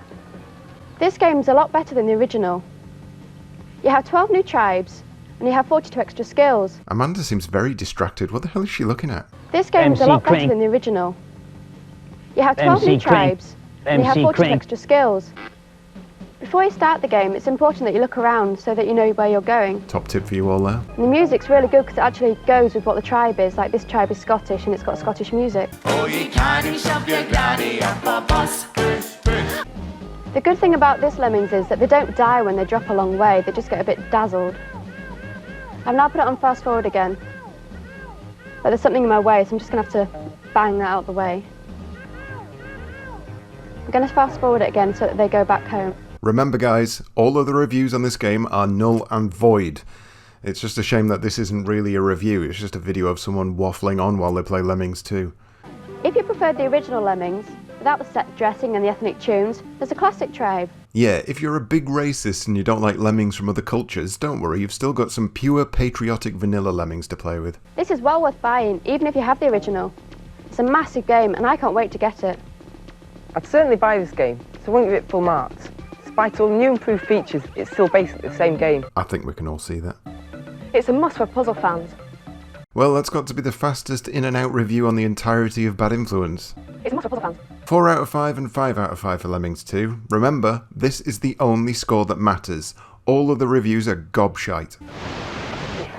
Ah, there you are, Furtlers. Now, it's the end of the series, and you're going to have to go out into the world. And obviously, you'll be worried about your spots and pimples. Nam clearly knows his audience, but once again, this has got to be the most convoluted segue into a cheat I've ever heard. No. Right, and then you simmer gently on a low heat and smear casually on your spots, like that. And leave for about 4 months, and your spots will completely heal up with no side effects. Which reminds me, this is a cheat for Echo the Spot-Free Dolphin on the Mega Drive. Yeah, we want Nam to do a joke about spots and pimples, but how do we merge that into the cheat? Well, Echo doesn't have spots, so we could just get him to mention that. Perfect scripting, really on the ball. Zed is off to summer camp, which I think is basically something American parents do, where they cart their kids off for 6 weeks so they don't have to bother looking after them. It's a bit like boarding school, but normally you'd send them off to the woods or something.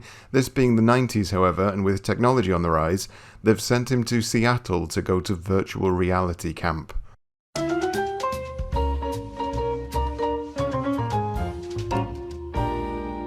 And the structure this week that we'll do, seeing that you've chose virtual reality. By the end of this week, we'll have built our very own world. No mosquitoes, no rope swings, and no half-cooked food. I'm genuinely not sure how old this kid is, or if he's even a kid. Once again, we're subjected to the same footage of VR that we saw in the very first episode of Bad Influence. I think they're running out of ideas at this point. We should make that fish a movable object. Yeah. Good plan, good plan. We then get a montage of all the kids working on the VR environment before we find out that there was some guy hiding under the desk all along. Bit weird. Zed then talks to camera for a bit while all the other kids gossip about him behind his back, and then it's time to explore the horrendous new worlds they've all created. To whet your appetite, this is one of the worlds that another group produced. And the fish floating there in the middle, which I believe you can grab and bring out of the water. What the fuck am I even looking at? So here I go in full immersion virtual reality. Okay. Okay, there goes the sun. Okay, and I'm going in fast mode here. No, I hate this. It's making me feel ill just watching it. When I first went in, the graphics were a little fuzzy, and I couldn't see that well, but after a while I got used to it. Great advert for VR. Who's next? The best virtual world I've ever been in is the Shark World. And I liked it because it actually had some action in it, rather than just looking.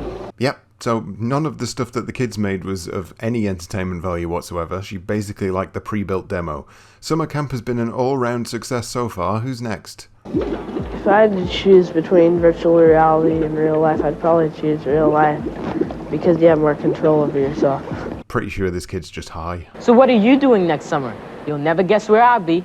I haven't finished building it yet. Well, what a monumental waste of time that was. Thank you, Z. We've heard tell there are plans afoot for a British virtual reality summer camp.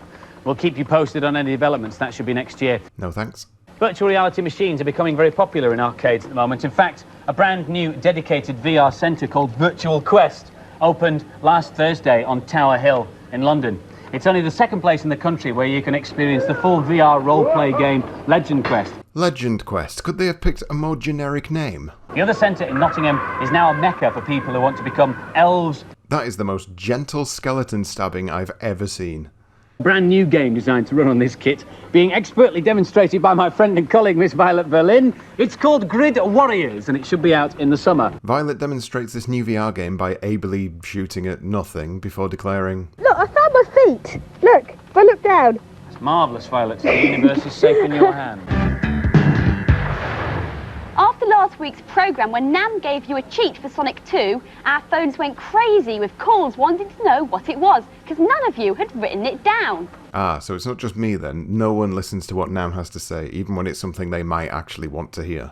And that cheat and another which not only makes Sonic supersonic, but also gives him, would you believe, blonde hair. They're both in the data blast. I've never heard Supersonic described as having blonde hair before. I mean, I guess he's sort of right, but still. It's time for a review of Flashback, the pseudo-sequel to Another World, and a game that better get close to perfect scores, otherwise there'll be no Season 2 of Breaking Bad Influence. I'm putting my foot down. This is a really hard game. The controls are really hard to get used to at first, but the graphics make up for that. Yeah, nothing makes up for difficult controls more than nice graphics. I'm not sure how that works, but let's roll with it. When he walks along like that, it's just like the Man from U.N.C.L.E. and that roll. He's even got a recoil from the gun when he shoots it. Just like the Man from U.N.C.L.E. I did not expect that reference. And I'm being chased by this psycho robot thing. That little thing that came up in the corner tells me I've just stood above a gun, and I've picked it up there. He's asked for it now. You don't always have the things that you need when you're going through the game, and you have to pick them up. Jesus, I love this game, and he's boring me so much. I'm starting to question if I do actually love it. This game gets full marks for visuals and effects. It'll last you for years. I don't know about that. There's some really realistic effects here, but be warned, it's only for expert players. Yeah, Lakesh called me an expert player. Did you hear that, ma'am? 5 out of 5 and 4 out of 5, which is fine. I'll allow that. It's a bit weird that there was only one girl review who had nothing but positive things to say, but they still docked a star. But this wouldn't be Bad Influence if the scores made sense, so I guess I should be used to it by now. Parodius is up next. Parodius is great. None of the kids say anything remotely interesting about it. This, whatever it is, keeps on attacking me in various different ways. 3 out of 5 and 4 out of 5. That'll do, whatever. Now, this being the last episode of Season 1, they've decided to bring in the reviewers and ask them their opinions on games that are coming out soon. Unfortunately, they didn't pick any of the star lineup outside of Lakesh. No Ghost Girl, no Anti-Violence Kid, no Hat Boy, no Mario Kart Hater. We've just got that kid who bores me and that other kid who I get mixed up with the kid who bores me and a couple of the lasses who are mostly just sensible. Sad times. Oh well, let's see what they've got to say. First up, something called Bubsy. It's on the SNES and the Mega Drive. A cartoony platformer starring a bobcat with a love of yarn balls. That's the hype. What do we think? So, first up is Bubsy. It's a mediocre platformer at best. What do the kids think? Well, I think it's a very good game. Wrong. Body Blows on the Amiga is next. It's not one I've played, but it's one of those games that got hyped up by Amiga magazines and decidedly middling reviews from the multi-formats. What are the kids thinking? I preferred Street Fighter. This seemed a lot more monotonous. Yeah, probably about right. Streets of Rage 2 was much better. But you were the one who said Streets of Rage 2 shouldn't be compared to Street Fighter 2. Why are you now comparing it to Body Blows? Oh, you mad woman. I think this has to be probably the best beat 'em up that it will be released very soon. Oh, Lakesh, your opinions are all over the shop at the minute. Really? What are the special moves like? Well, you can do various different special moves which are activated very simply, and it's a really good idea and concept, and it plays very fast. That sounds like someone who didn't realise there were special moves. Pit Fighter on the links next. See, this seems a very good game when you first play it, but there's only really the punch and the kick, and after a while it gets really boring. Well, that was quick. So here's a look at Mickey Mouse 2, the latest in the long line of Mickey Mouse romps. So, is this as good as the other Mickey games? I don't think so. Okay, that's that then. Here on the Game Boy and due out on most systems too. First of all, because this is an odd concept, can you explain, Lakesh, what the Crash Dummies is actually have to do? Well, the idea is just to, like, die in the most spectacular way. Sounds perfect for the kids. Namrood's final segment now, and he ends it with one final slagging off session. One final service I can perform, though. A lot of people wrote in asking for cheats for the Commodore 64, which is lucky, because it was the only thing that nobody wanted to buy. Damn! Take that, Commodore fans. Goodbye, Furtlers. Keep your joysticks oiled and your keyboards dry. Sounds a bit sexual. There's no business like show, business like no. You know, for a moment then, I almost felt sorry for him. Now, before we go, the best computer and console games are often based on arcade versions. But this is a prototype of a new game out this summer, which was so popular on the Amiga, they're putting it into the arcades. I'm sorry, why is Andy getting so physical with this arcade? All he's doing is running from left to right and jumping. You'd think he was up against Bison on Street Fighter 2, which I'd just like to point out is a better game than Streets of Rage 2, but I don't think it should be compared to Body Blows on the Amiga. Last week's competition was to win a Menacer and a Mega Drive. Oh, a Menacer, not a Mercer. That makes sense. The lucky winner is... Here we go, big piece of paper. Oh, I can't read that. Adelu Omotayo from London. Good save. Sadly, this is the last Bad Influence in the current series, but you can still read about us in Bad Influence magazine, which is at your newsstand now, and as Nam would say, happy Furtling. We hope to be back in the autumn. See you then. Bye-bye. And so that, slimy Furtlers, is that. Season 1 of Breaking Bad Influence comes to a close, and let us remember the good times we've had. So, in summary then, thank you, Violet. Thank you, Andy. Thank you, Insane Bad Influence Review children. Thank you, Brooklyn. Thank you, Take That. And I suppose a thank you to Nam and Zed as well, but not a massive one. So, see you next time for another season of Breaking Bad Influence.